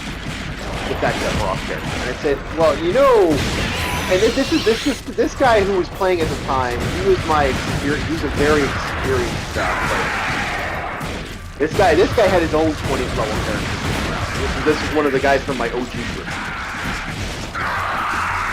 And I'm like, Take him with the crossbow. That'll shake him okay, up. fine. We'll let him play the character. What the hell? No reason getting mad or upset about it. Sure, you want to play the character, let's play the character. I said, but I have to wrap up the stats for him. And he said, go ahead. Remember that campaign we played? I said, yeah. Oh, and I knew which campaign we talked about. I just Gotta screwed think, be myself more up. careful. I didn't know that had dynamite. Well, that was an interesting thing. So for me, I was like, okay, fine. I'll let this go.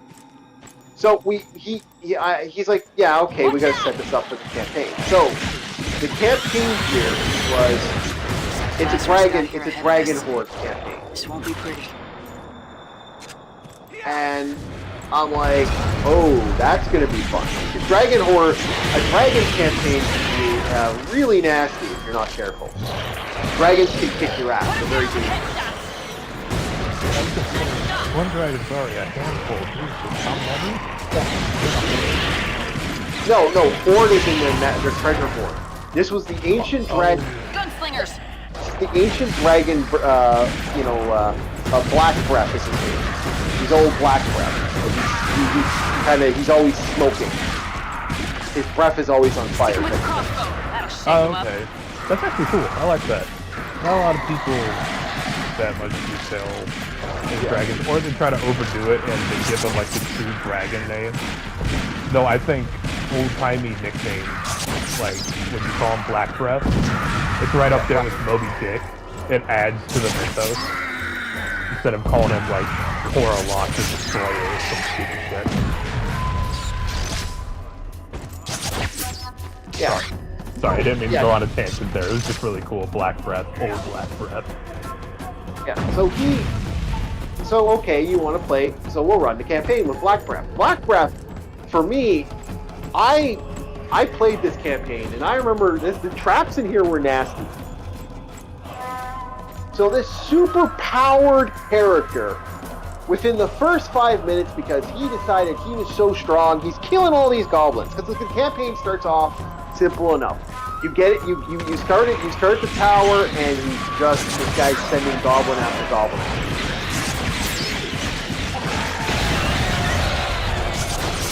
So that's Black Breath. So, you know, he's got these goblins you got to deal with. Okay, goblin, no problem. Most players are like, okay, goblin, that's kind of dangerous. But yeah. So he starts getting overwhelmed because again, the rules in D&D. The rules in Dungeons & Dragons. The more monsters you have on the field, the worse it gets. So they are dealing with a lot of goblins. Now here's the funny thing. His character at the time had enough. He should have been able to take him out if he was smart and he fought him smartly. Oh, he decided that I'm not going to fight these things smart. Why fight smart when I can fight like an idiot, which is Sephiroth's super sword? And he's describing how each attack is doing their respective thing. I cut the guy's head off with blah, blah, blah, blah, blah, and I'm doing this. Okay, sure. He's trying to do the For Honor executions into visceral detail. Yeah. We're getting the visceral fun detail of Sephiroth. I'm like, okay, whatever, buddy.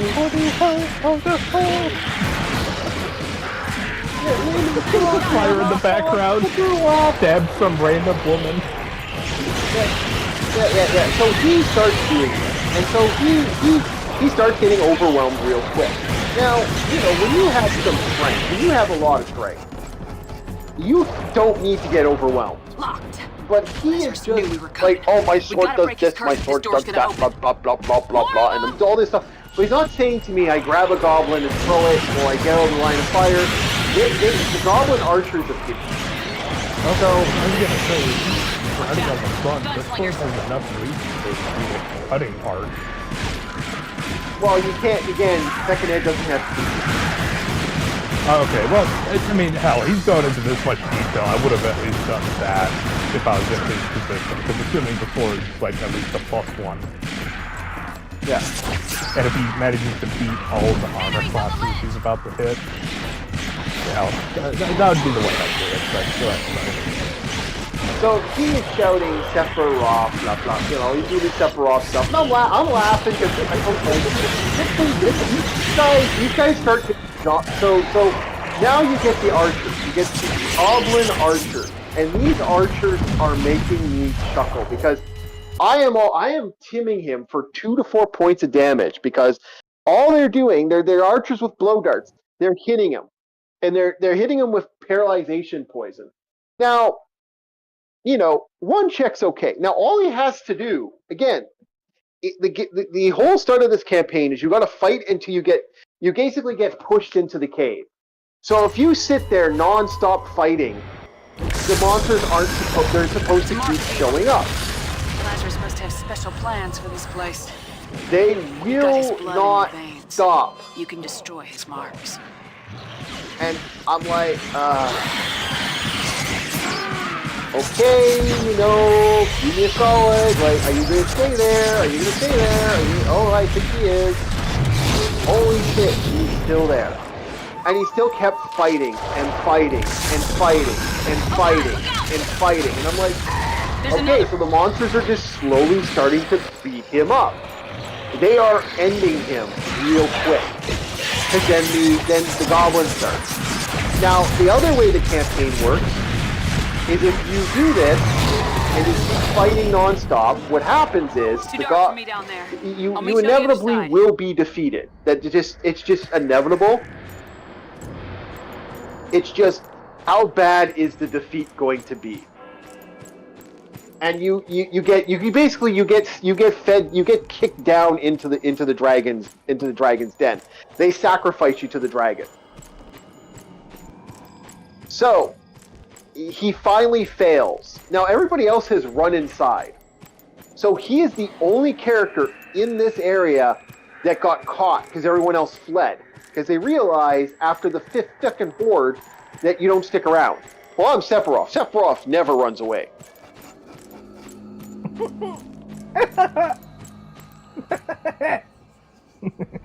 I'm loving this already.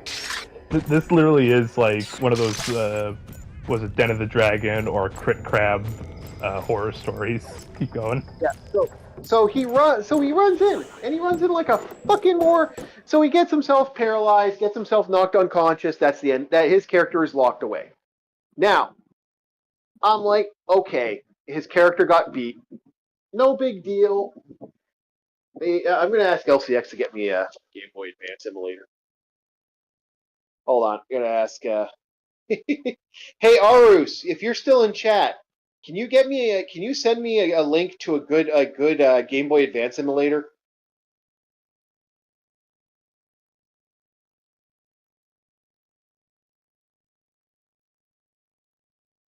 One sec. Can you send me a good GBA emulator? All right, so good old Sephiroth is now caught. His nice, powerful sword is gone. So I'm laughing a little bit because, here's this powerful character, had this really good item, and now he's gone. Uh-oh. Whoa, we got a crit. Oh, that was a good shot. Is this double barrel?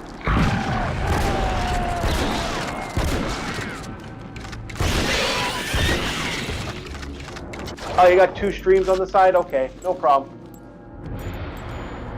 But if you can help out, that'd be great. So I'm kind of done with retro art for some later.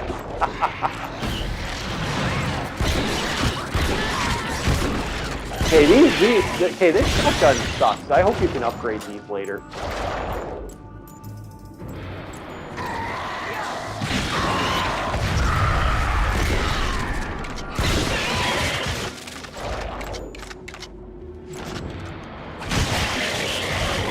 Oh, okay. That's how you use this shotgun. Get nasty and ram them in your face. Okay. Don't forget about the story. It hasn't ended, has it? No, it hasn't. So, okay, he's now I'm chopping at the bits here. Okay. I'm on the edge of my fucking seat. So he gets his thing. So he's like, okay, well, I'm going to break out using my excessive strength. Okay, roll to do that. He rolls. He rolls a natural 20. Epic fail. Epic fail. He is so mad, and we had to spend 20 minutes explaining to him that the natural 20 was not a good thing. This was a 3rd edition player, and yeah. I'm like, no, your checks you want to get the lower numbers. Yeah, I explain it to him, and I'm like, he's gonna be annoyed about this. Okay, whatever. Whatever. I'm not worried about it. He's gonna be a little upset. So, I'm like, okay. He fails. So he doesn't try again. We go back to the party doing their stuff. And at first, I'm just kind of like, all right, we're getting to the next step. no big deal. You know, he'll have to deal with what happened to him. He's gonna have to just deal. At first, I'm like, okay, he's not gonna be too upset about this. Oh boy, was he mad! So now he's being sacrificed to good old Scruff, our good old dragon here. You know, this guy is, Black Breath. Like, what is it, Dark Breath or Black Breath? For some reason, I can't Black remember. Breath. Black Breath, the ancient dragon. Old Black Breath. Yeah, Black Breath. Old Black Breath. Yeah, old Black Breath is going to sacrifice him. Now, the party's making their way up to him, and they're trying to stay. They know he's coming down. So, good old Sepper idiot decides that he's gonna rip his arm off to get out of the chain. I'm like, why? Because apparently his regen's going to help him. Yeah, it's gonna grow you a stump. You're gonna have a fucking sausage at the end of where your shoulder is. So he's gonna rip the arm off for his regen. Okay, it takes time for that to happen, by the way. It takes a while for a limb to regrow. So now he's missing an arm. He got out. And he's like bravely fighting off. He's carrying his arm with him, trying to hold it up to heal as he's getting tough. Now again, this guy's high enough level that those poison darts aren't instantly paralyzing him. It takes time for those to work. And okay, so he fails another check. So his nice old Sephiroth character has now gotten paralyzed for the second time, and is now being sacrificed. He gets thrown into the sacrifice tree. Now, the great thing about this is that now he's missing an arm. He can't wield his awesome sword, even if he gets the sword back. And now he's just angry. He can't seem to figure out how to save himself. So after his arm regrows back, because that took a while, and he's unconscious and at the bottom of a pit, because old Black Breath hasn't found him yet. He is sitting there going, I'm gonna I'm gonna do this, I'm gonna do that, and it's like, when I wake up, my character wakes up, he does all this. It's like, okay, but that's, your character can't do any of that right now. Your character's technically trapped, and you're stuck. So, now the party finally gets to him. They go to help him out. Well, if the players were sacrificed, any players, the way the campaign sets, you get to run into Black Breath. Black Breath is like, okay, he runs into you guys. Now, at first, everyone's like, oh, Black Breath's just going to kill the party. He doesn't kill the party. Unless you're disrespectful, Black Breath doesn't care. Black Breath doesn't want the goblins here. Black Breath just wants the goblins out of his territory. The only reason he hasn't murdered the goblins yet is because the goblins are giving him fucking fresh food. But he's done with these fucking annoying goblins, throwing their shit down here, causing all this problem, making all this noise. He's tired of it. I want these guys gone. So, he offers to play. If I might put my 2 cents on this, would this be the dragon equivalent of not being able to replace the smoke detector battery? Except instead of a chirp, it's a bag of wet concrete strapped in plate falling down? Yeah. Sorry, I'm having fun with this.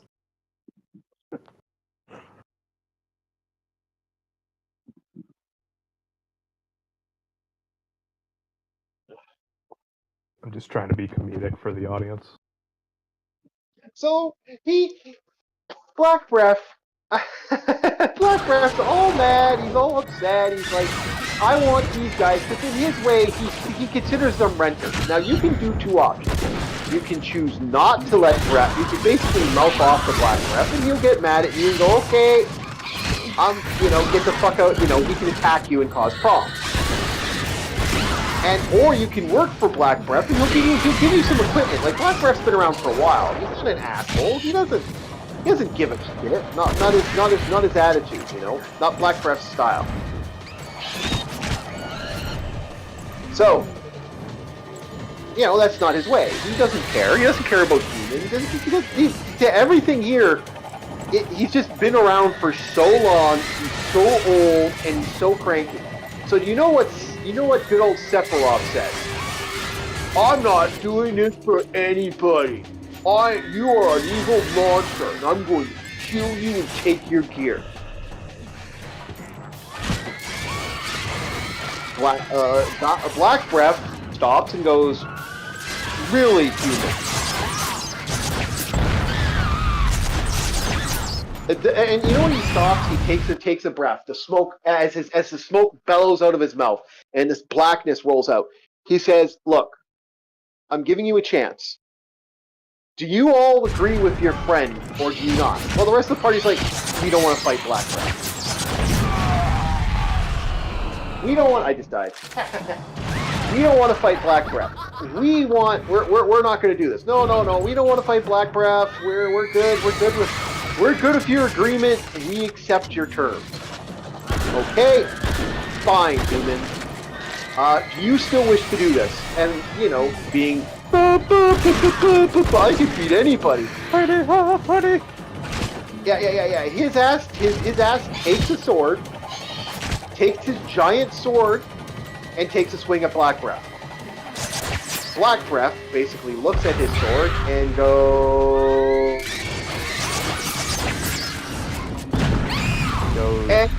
Cut out. He goes no, and as he goes no, he basically casts power word paralyze. Fails a perk because you're dealing with a dragon that's so old. When he uses it, he basically fails. Picks him up, throws him in the air. Fucking flame breath, ancient red dragon flame breath, burns him up like fucking nothing. Guess what? Guess what happened to his regen when that happened? No more regen. Yeah, it cauterizes. Isn't that the same rule for trolls? Yep. Sephiroth hits the ground, and so I decide, wait, I got a better idea. So I start playing the Sephiroth music as Buddy just puts his claw down, rams it right through his chest, and just basically quickly moves his finger back and forth as this guy is slowly turned into paste.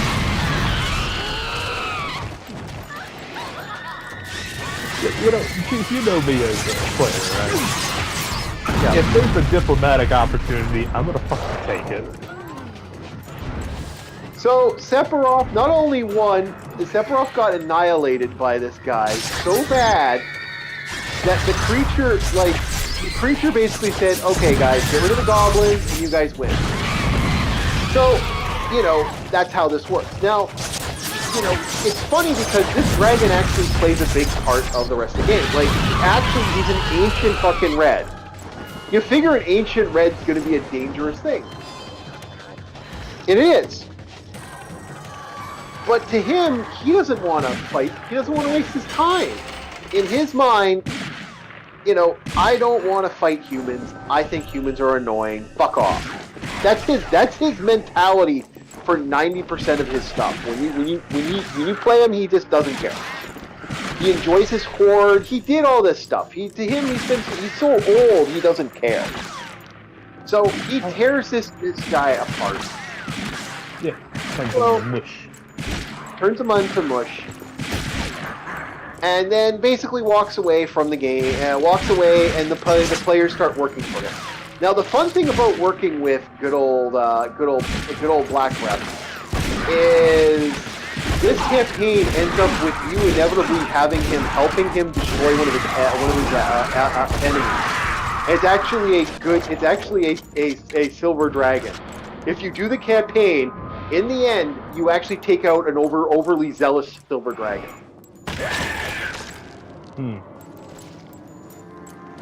And it's fun because the silver dragon is following. The way the game works is as the game progresses, you realize that the silver dragon is the reason the silver dragon's helping this really evil bitch out. Because this woman's a bitch that you're fighting. This silver dragon is bound by a heart, basically a heart crest. Basically, it's forced to fight the battle. It does not want to fight the battle. Oh, it was a glamour bard that did this. Yeah, it was a glamour bard. That's why I wanted to talk about that.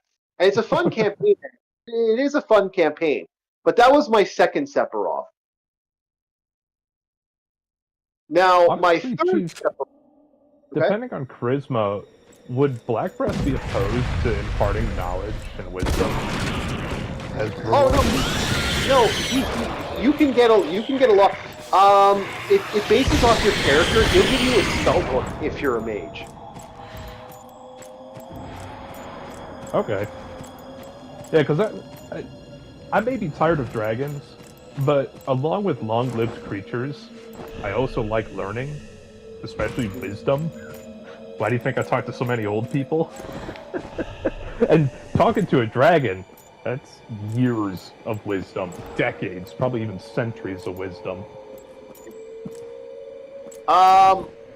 Yeah, the other campaign, the other Sephiroth. This guy lasted so. This guy played a lawful evil character. I told him that we don't want lawful evil in the game. He still decided to play a lawful evil. Boy, howdy, did he die quick. This guy ended his life so fast because I said, dude, if you play evil, you're probably, you know, if you start playing non-evil, you're gonna get killed real quick in the game. Because my players don't like evil alignment. They don't like when players play evil alignment. I told him, I warned him about this, and I said, dude, just don't do it. Just don't fucking do it. And, oh no, I'm gonna play evil. Okay, you know they'll too quickly. So everyone knew he was evil because that's usually how it goes when you got players to do this. We all kind of quickly realize that you're a fucking idiot. You know, because most people don't know how to play. So first thing Sephiroth does, Sephiroth murders a child in front of a paladin. Now, this Sephiroth only uses a katana. The paladin, why'd you kill that kid? She doesn't understand the darkness of the world and blah, blah, blah, blah, blah. I'm here to destroy the world. So the paladin just basically goes, okay, roll for initiative. You're going to fight me. I'm Sephiroth. Now, keep in mind, this was a legacy player. This is a guy who's been in the game for about a year. His paladin was level 12. Sephiroth was level 2. Bop, bop, bop, bop, dead. He lasted 3 rounds. Round 1, Buddy cuts off his arm. Round 2, Buddy cuts off his leg. Round 3, he rams a sword right through his chest. It was so quick. I couldn't help but laugh because it was just it was just like dead. And I'm like, okay, that just kind of made me laugh. Like, why would you even show up at the table if you're gonna act like that? So this Sephiroth didn't last long. The other Sephiroths were pretty much never lasted. I've never had a player play Sephiroth right, or they try to overplay Sephiroth. Like they build into this super powerful. I'm the brave muckety muck Sephiroth. It's like, buddy, no one wants a Sephiroth. I'm dead. Damn it. A lot of people remember this game. It's actually a good game.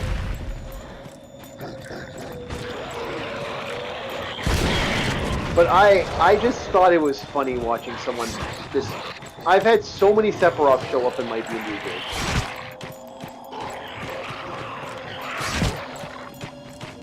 It's just funny because I really don't want people playing these characters because they usually don't know how to play them. Like they have this envision of what they are.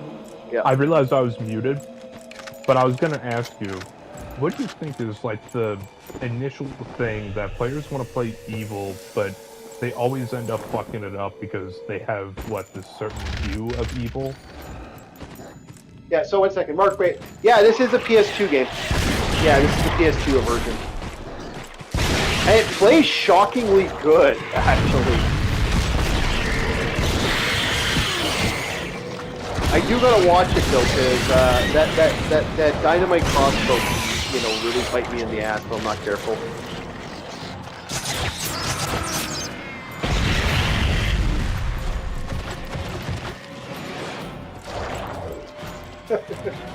But I don't see players who play evil. The reason they want to play evil is a lot of times I find in the energy of that, They want to play evil because it's an excuse to be an idiot. It's an excuse to be rude. It's an excuse to play over-the-top, extreme bullshit. It's like this attitude of, well, I'm evil alignment, so I can get away with it.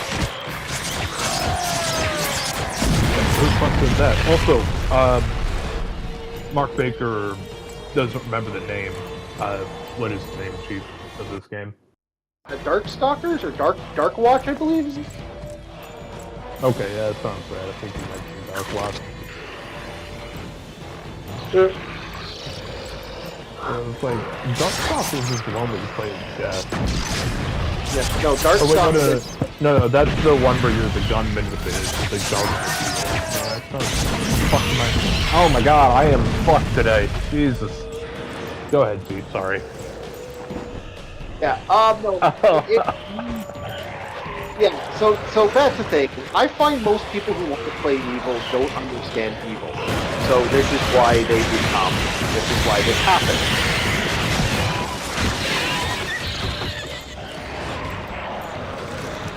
They don't like evil isn't a connive like okay.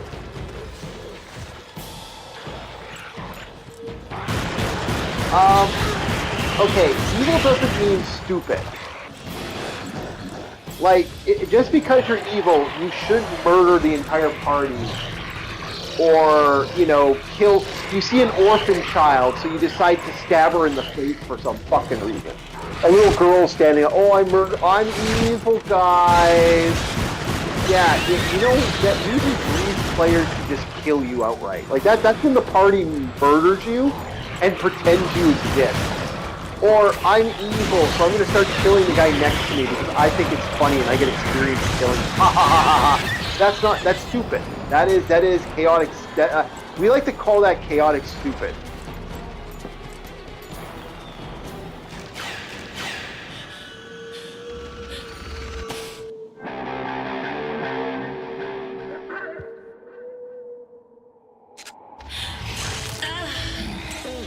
Let's purge the evil from her soul. I'm a good man. Silver bullet. Hey, I got a new power. You can kill werewolves. Yeah, this is on the PS2. Why does this point like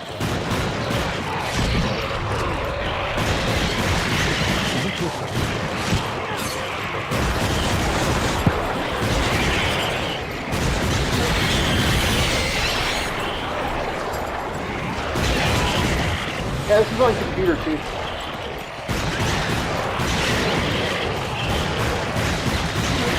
It's also on the Xbox 360.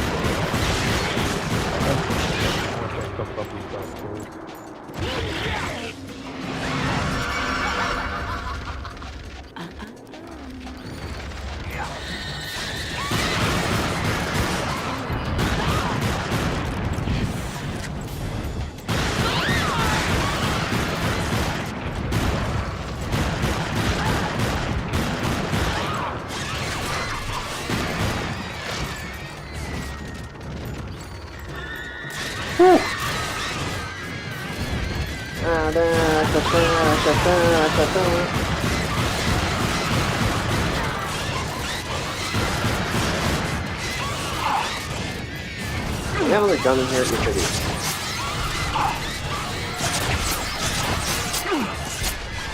Damn, this woman's just kicking my butt. Ah, I'm dead. Alright, let's boom morph again, boys. We're going to something else.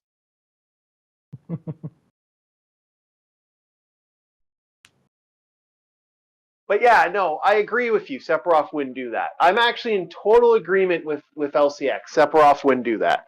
But, like, okay, my favorite thing I ever had someone do.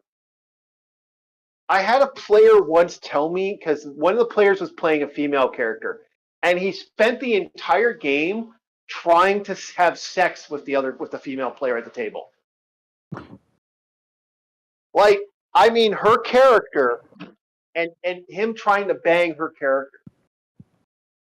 You know what? Eventually, what I had happen was I got so annoyed with how much this was annoying me in the game and how much this was kind of taking up game time. And I was getting so angry with him. I said, buddy, if you keep this up, I'm just going to outright kill you. Because, like, the player didn't like that. And she said, I don't like that. You don't allow players to do that. You don't try to seduce other players. That's a big no-no in D&D, even now to this day. Especially with the pimp bard. Yep, exactly. All right, I'm going to be right back, boys. I'm going to go take a leak. Holding it, hold on. We're going to morph to another game. I got a good idea for the game. Yeah, it was called Dark Watch. Right back. Yeah, now I remember Darksiders, or Dark Stalkers was the one with Morgan, if I'm not mistaken. It was in Capcom versus Marvel, I think.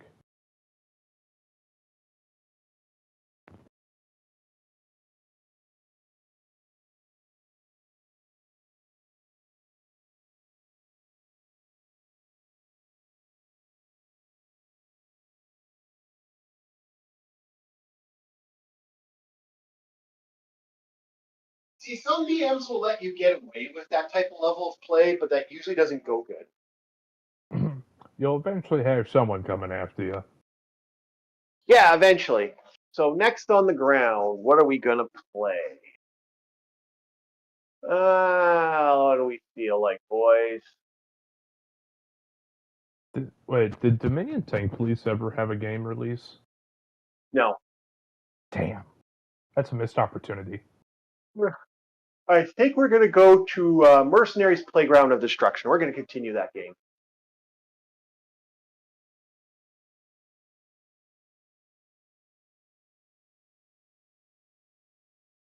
So,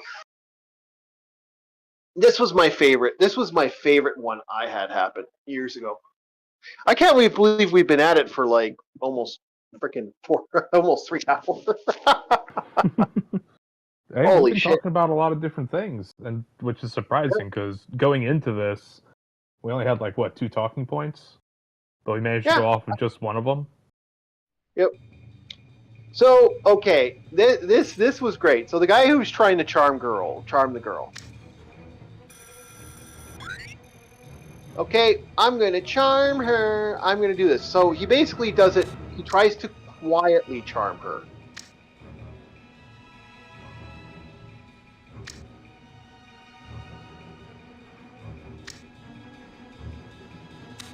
You mean like cast a spell from behind the bar, or? Yeah. Try to sneak his shot.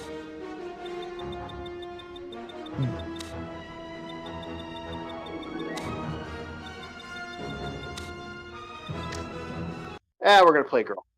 So he tries to sneak his shot. This sneak shot is so funny because he's doing it in darkness. He's doing it in he's in a town called they call it the town of the endless fog. After uncovering a cache of nuclear warheads in the ship, the warheads were intended for soon terror. Because this town is constantly fog. This town is constantly foggy, especially at Silent Hill. Okay, so he goes in, and I'm thinking to myself, I'm ready to rock. This guy's fun. This gets him in, so he casts it in the middle of the darkness, in the middle of the fog, so he can't locate the target. You have to, so I have the spell go off. He charms this big, fat, overweight ogress, woman ogress. This is Fiona with Exops. Do you read me? Oh. Jennifer, 5x5, Fiona. ETA? you're about 10 minutes from the She's DMZ like, drop zone. Oh, you're Glad to hear pretty your voice on the boy. line. You Wouldn't pretty have made boy, it I through get Iraq pretty without boom you. boom with me, Bet you pretty say that to all boy. your support You get. operatives. He's like, Only one to okay. save my ass. And so this Just doing my job. ogress We're spends close. the You might want to entire get your time gear from together that for the point on wanting to bang our Have you checked little out your friend ETA here. yet? Of course. And this guy had an Transferring to ogress screen, chasing him around the image, entire fast campaign uplink. wanting Don't boom worry, boom. there's not going to be a test. And True. he's so mad testing at it me. plenty in the Oh, field. the ogre. Well, then he thought to himself, well, I can use the ogress to help me fight. No, the Ogress does not want to help it's you not fight. The state-of-the-art. Ogress wants to just have Boom Boom. M4A1 carbine. So he fought. She Barrel wants tends to pretty overheat. ogre Other kid. than that, a fine weapon. Yeah, so she bangs him. Eventually, she gets her hands. Because yeah, you know, you're gonna annoy me with this. I'm gonna make you pay. M67. Standard issue frag grenades. Produces So he casualties gets within Boom 15 Boom. So the meters. Ogress gets the Boom Boom. 5. And it goes up boom, boom, boom. And he thinks, oh, the Ogress is going to be his familiar and is going to follow him around and fight.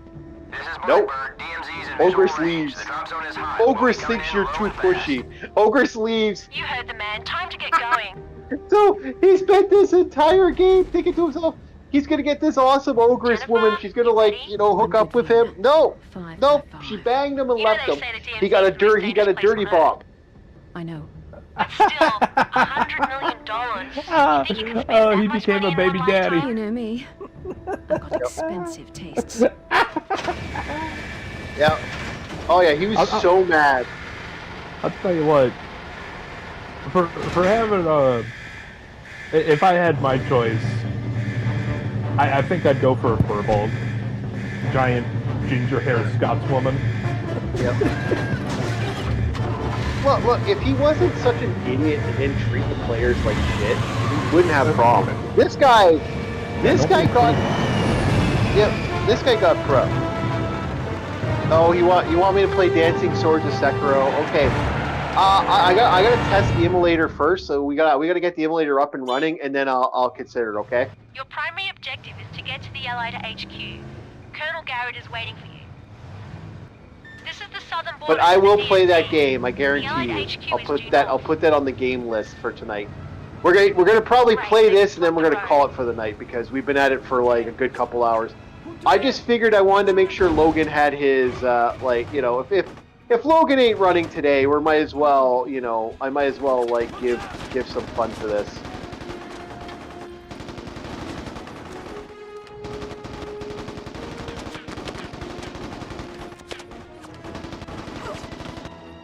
I hate that they actually duck in this game. I always found that funny how much this game they'll actually do stuff like duck and shit.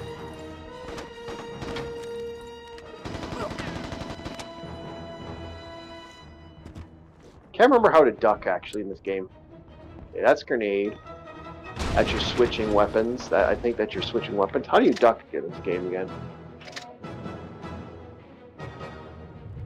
Oh, there it is.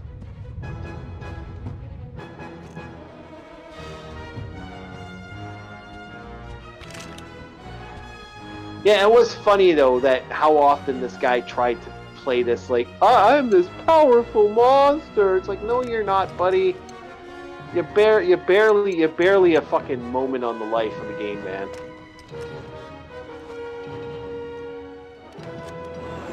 There it is. That's what I was trying to remember.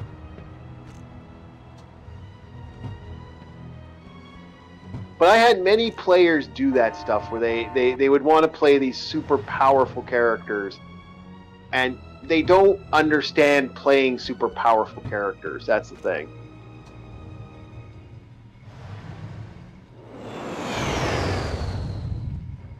Is it B button back? Ah, it's X. That's what it was. Okay. By the way, you're gonna watch a half-blind person drive. This never goes well for anybody when you're a half-blind person driving.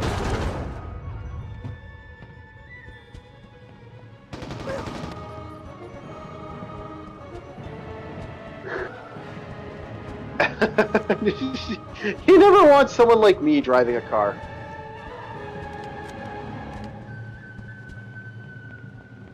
It never goes well.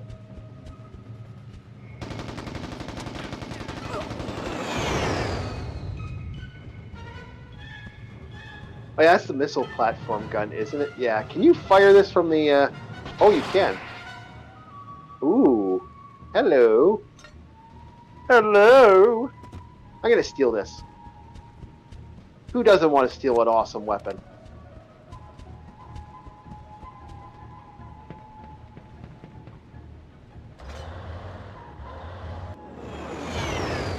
Yeah, Logan's gonna be back on, I think, tomorrow.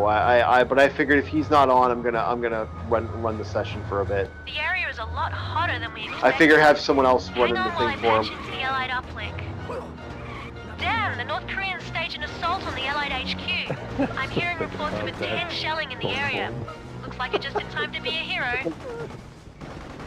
This is for any of you glamour bards, just like that Joker meme. You get what you fucking deserve! Yep.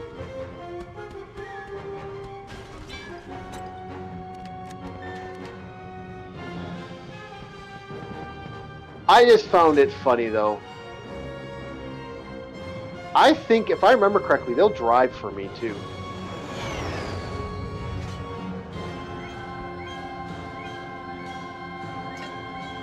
I just can't remember how to get them to drive. Area secure.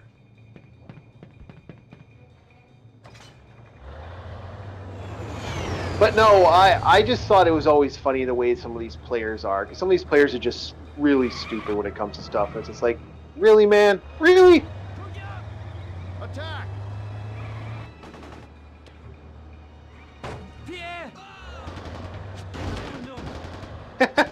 Hostile action. Hey, you get a hostile action witness from me. Attack! Oh, did I get stuck? Oh, I got stuck. Damn it.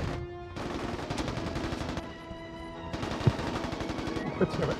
I dropped my phone. Fortunately, I'm sitting on my couch. Yeah, you don't want to add more damage to that phone. Shut up!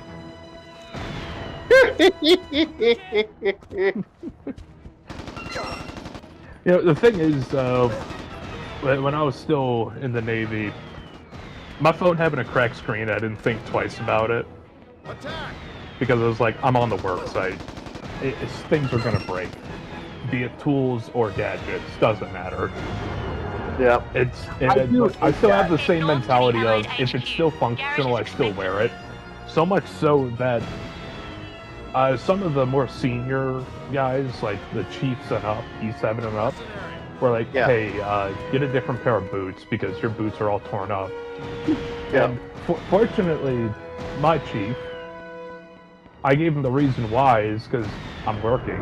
This isn't my show pair, this is my work pair.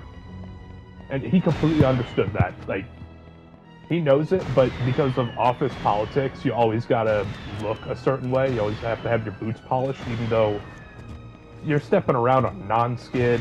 You're gonna clip your steel toe against the under part of one of the ladder wells, and it's gonna cut into the leather. Yeah.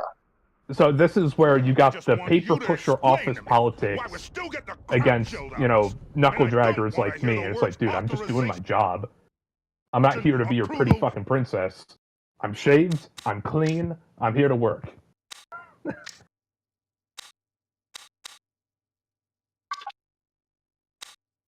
Yeah, I get what you're saying. Yeah, outside of the shiny boots, everything was in regulation. Did nothing wrong. Clearance on it. Yeah, I had that. I had that mentality too when it comes up. I actually got to get better steel toes because I've been duct taping my steel toes lately, and because the backs are gone on them finally. No. Yeah. And also, it helps saving money when you have like a torn up pair of boots and some clothes that you can get at the Goodwill. Like when you're on the job site and you don't care if they get, because you know you got them for dirt cheap. Hold on to them for as long as you can because it just saves money at the end of the day. Oh, and one last thing. Okay, we accepted a contract. We're gonna help them fight. Sorry to get all blue collar on you. No, I get that, man. I've had that. That's understandable as a friend, man. I get that. I've done it myself. The AN have sent me the contract. It'll lay out all the details of what you need to do. All right, let's kill ourselves at two. Let's kill ourselves with 2 clubs.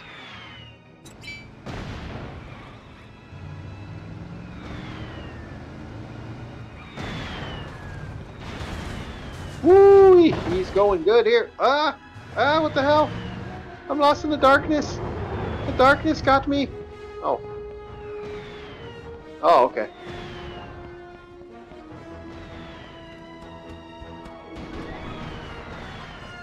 Fear of the dark.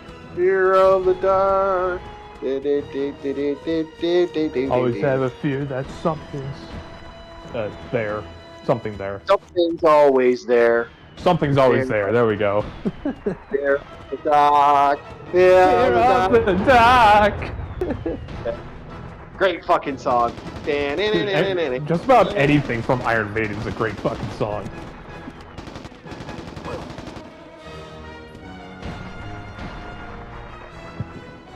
I don't know, I still think my favorite, especially now that I'm at this age, I know I'm making it sound like I'm in my 30s or 40s, but Wasted Years, for some reason, just hits different. Yeah, all those wasted years, yeah. Hey guys, my generation, even though we're not that old, we still look back at the 2000s and the 90s as like this bygone era that just slipped past us. Yep. Because I found myself listening to more and more songs like breakcore to get that nostalgic feeling. Because a lot of the early 2000 games had breakcore like SSX. Yep. Yeah, I get And what I you're think, what saying. was it, the Star Wars Pod Racer game? Yep.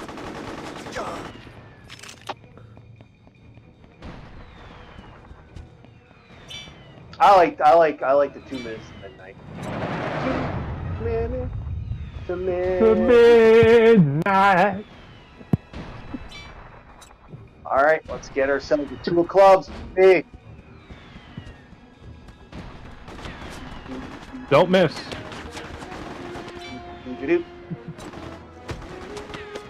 What was that saying for Mass Effect 2? Make sure you shoot the bitch in the head, because she doesn't have a heart. Excellent, he's not going anywhere. Now we call for an AN extraction helicopter. Pick up the 2 of clubs, baby.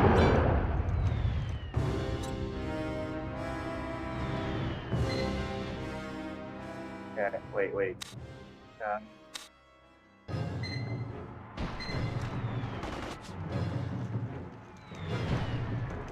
I'm trying to get out of here with the 2 of clubs on my back.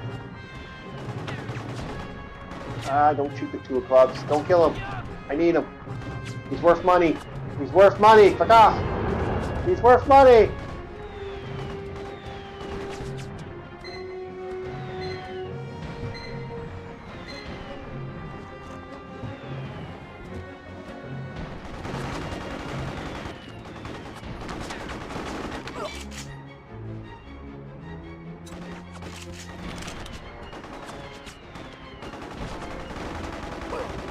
There.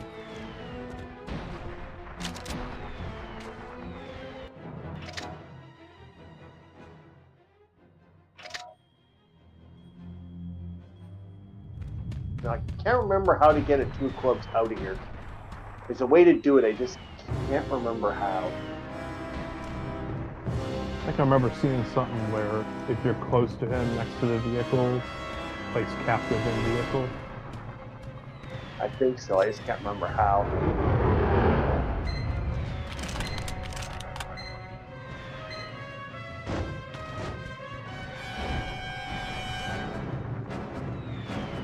It's been a while, I don't actually Yeah, because remember. as long as you're in that radius, right next to the vehicle, place captive. There we go. There we go, he's in the truck.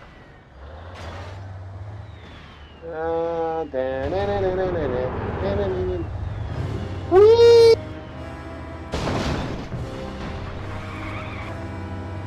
Oh yeah. Charge! I'm driving to a club. Beep beep beep beep beep beep beep.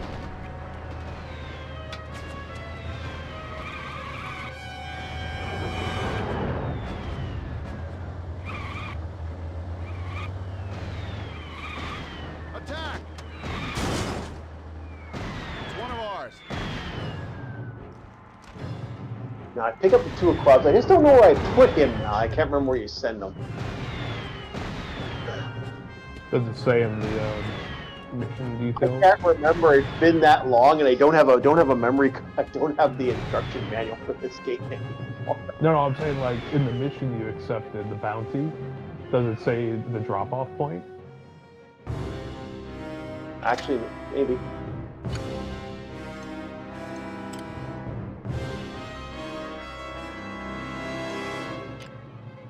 Yeah.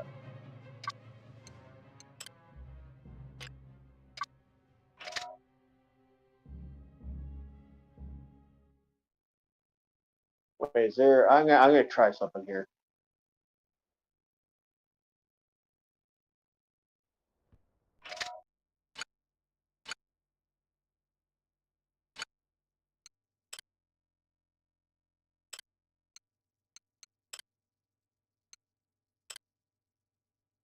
Also, look at that device. Tell me that is not like early 2000s. Yeah, it's an early 2000s PDF. You could just tell because of how round everything is. They use ovals and circles.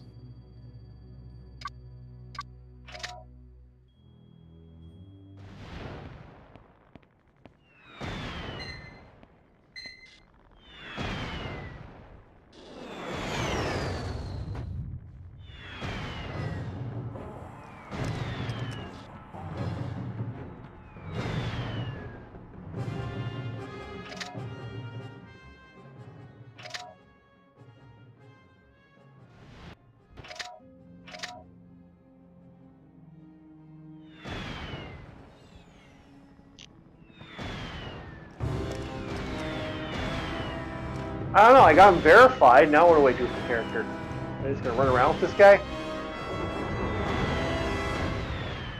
Can't bring him in here. I figured just bring him right to the enemy HQ and bam, done. Nope, apparently not. Maybe I can just drop him off here. See what happens when I drop him into the Allies.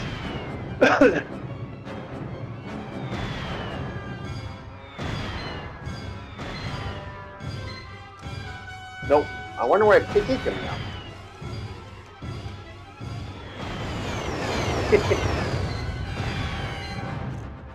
It's been so long since I've played this game, I actually don't remember where you go.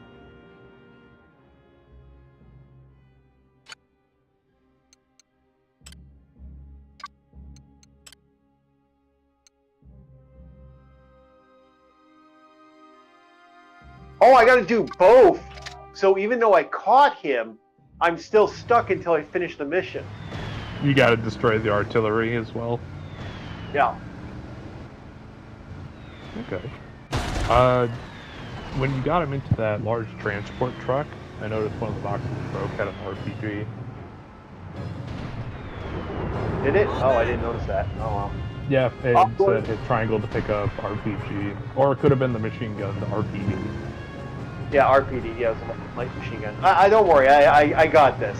I know where to go. It's just like me being a dumbass. You know, I've managed to pinpoint the Do two you not clubs. think so Let's take care of good? him first. me tired because it's 11 o'clock in the morning. You can end the stream anytime, Chief. It's your call. Oh, no. I'm having too much fun. Okay. Those are the artillery pieces. But hurry. Let's get the two of clubs while we have the chance.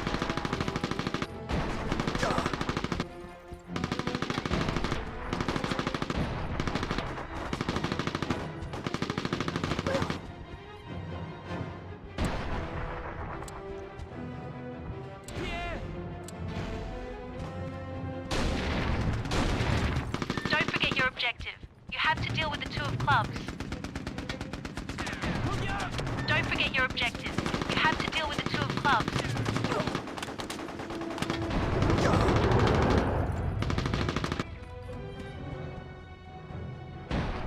Wait, can I go in here? Did they get out? No, they didn't get out. Oh, I blew one of them up. Oh, there we go.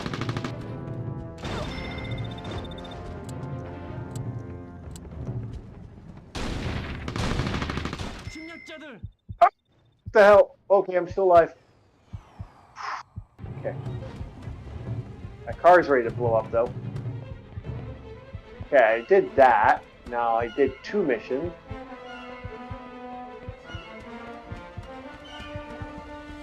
Need to Patch myself up. Let's see, any boxes here are actually breakable? Anything else here? Oh, it's a healing sob right there. A solve. Hey, even I do that sometimes. I don't realize I do the D&D thing.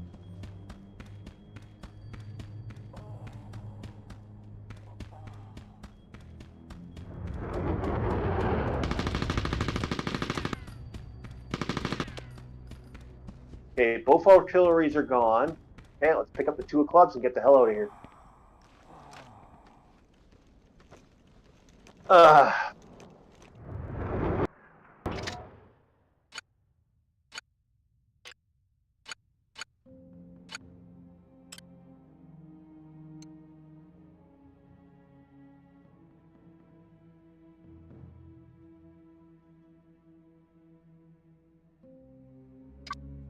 Okay. So, both are done. Now, where do I go? That's the question. Would be funny if I ended up blowing them up as I get in this car and the car explodes or something stupid like that. Don't jinx it. Don't do that to yourself.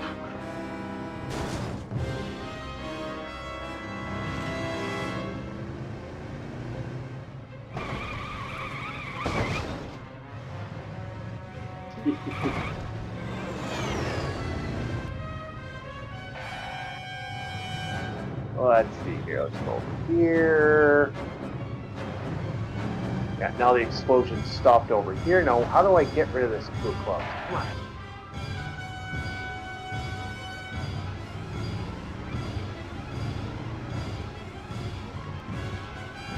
I actually don't remember how to do it. Oh, well. Fuck it.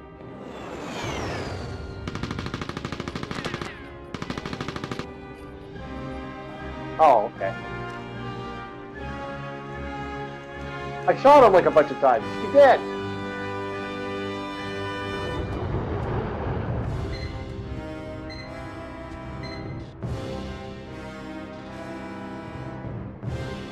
Verified the 2 of clubs. Yes, I verified them. Now what do I do with this asshole? Oh, call for extraction. That's what it was. Fuck. Okay, I remember this now. Okay. Okay, yeah. Alright. I remember this game. I see your smoke. I'm at the LZ. There's the helicopter. Let's hope the helicopter doesn't do what it did one time I had it. I landed it in a weird area. It flew up and blew up right above there. I still got the bounty, but it blew up. It's kind of funny.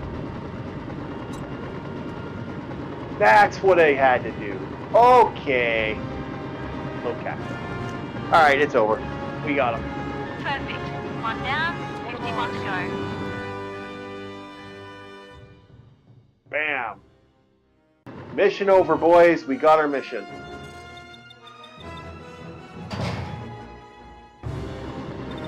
Now let's take care of those artillery pieces. Well, I guess you already did. That's good, but next time follow the blimps I send you, okay? I'm here to help you. Okay. Now get back to the You're sending me ANHQ. more stuff. Wow, what a mess. They really needed your help. Okay. Okay, now we're gonna call it. I actually finished the mission, so we're good. So was it you had to destroy the artillery and then drive him? No, you had to actually extract the character and stuff. I figured it out. All right, we're gonna call it for tonight though, because I start playing this, I'll be up all night. I might still play this after we're done, but I do got to check out that game that Gamer Goddess told me about. Okay. Maybe join me if you're on right now. Well, if you want to come on, we'll figure this out. But anyway, yes, I'd like to thank everybody who listened in and had fun with us. I figured I'd do something while Logan was on his barbecue. Kind of do something nice. And yeah, I'd like to thank everybody for the fun. And we'll see you next time on Orc War Chief Reviews. And maybe we'll see us on Elden or Civ Cinema. I think he wants to do War of the Worlds. So he wants to do the brand new crappy iced tea War of the Worlds. that is apparently so fucking bad. I'm dreading this from what I've been reading. All right, boys, have yourselves a very good night, and we'll see you next time on Orc War Chief Reviews. Ciao.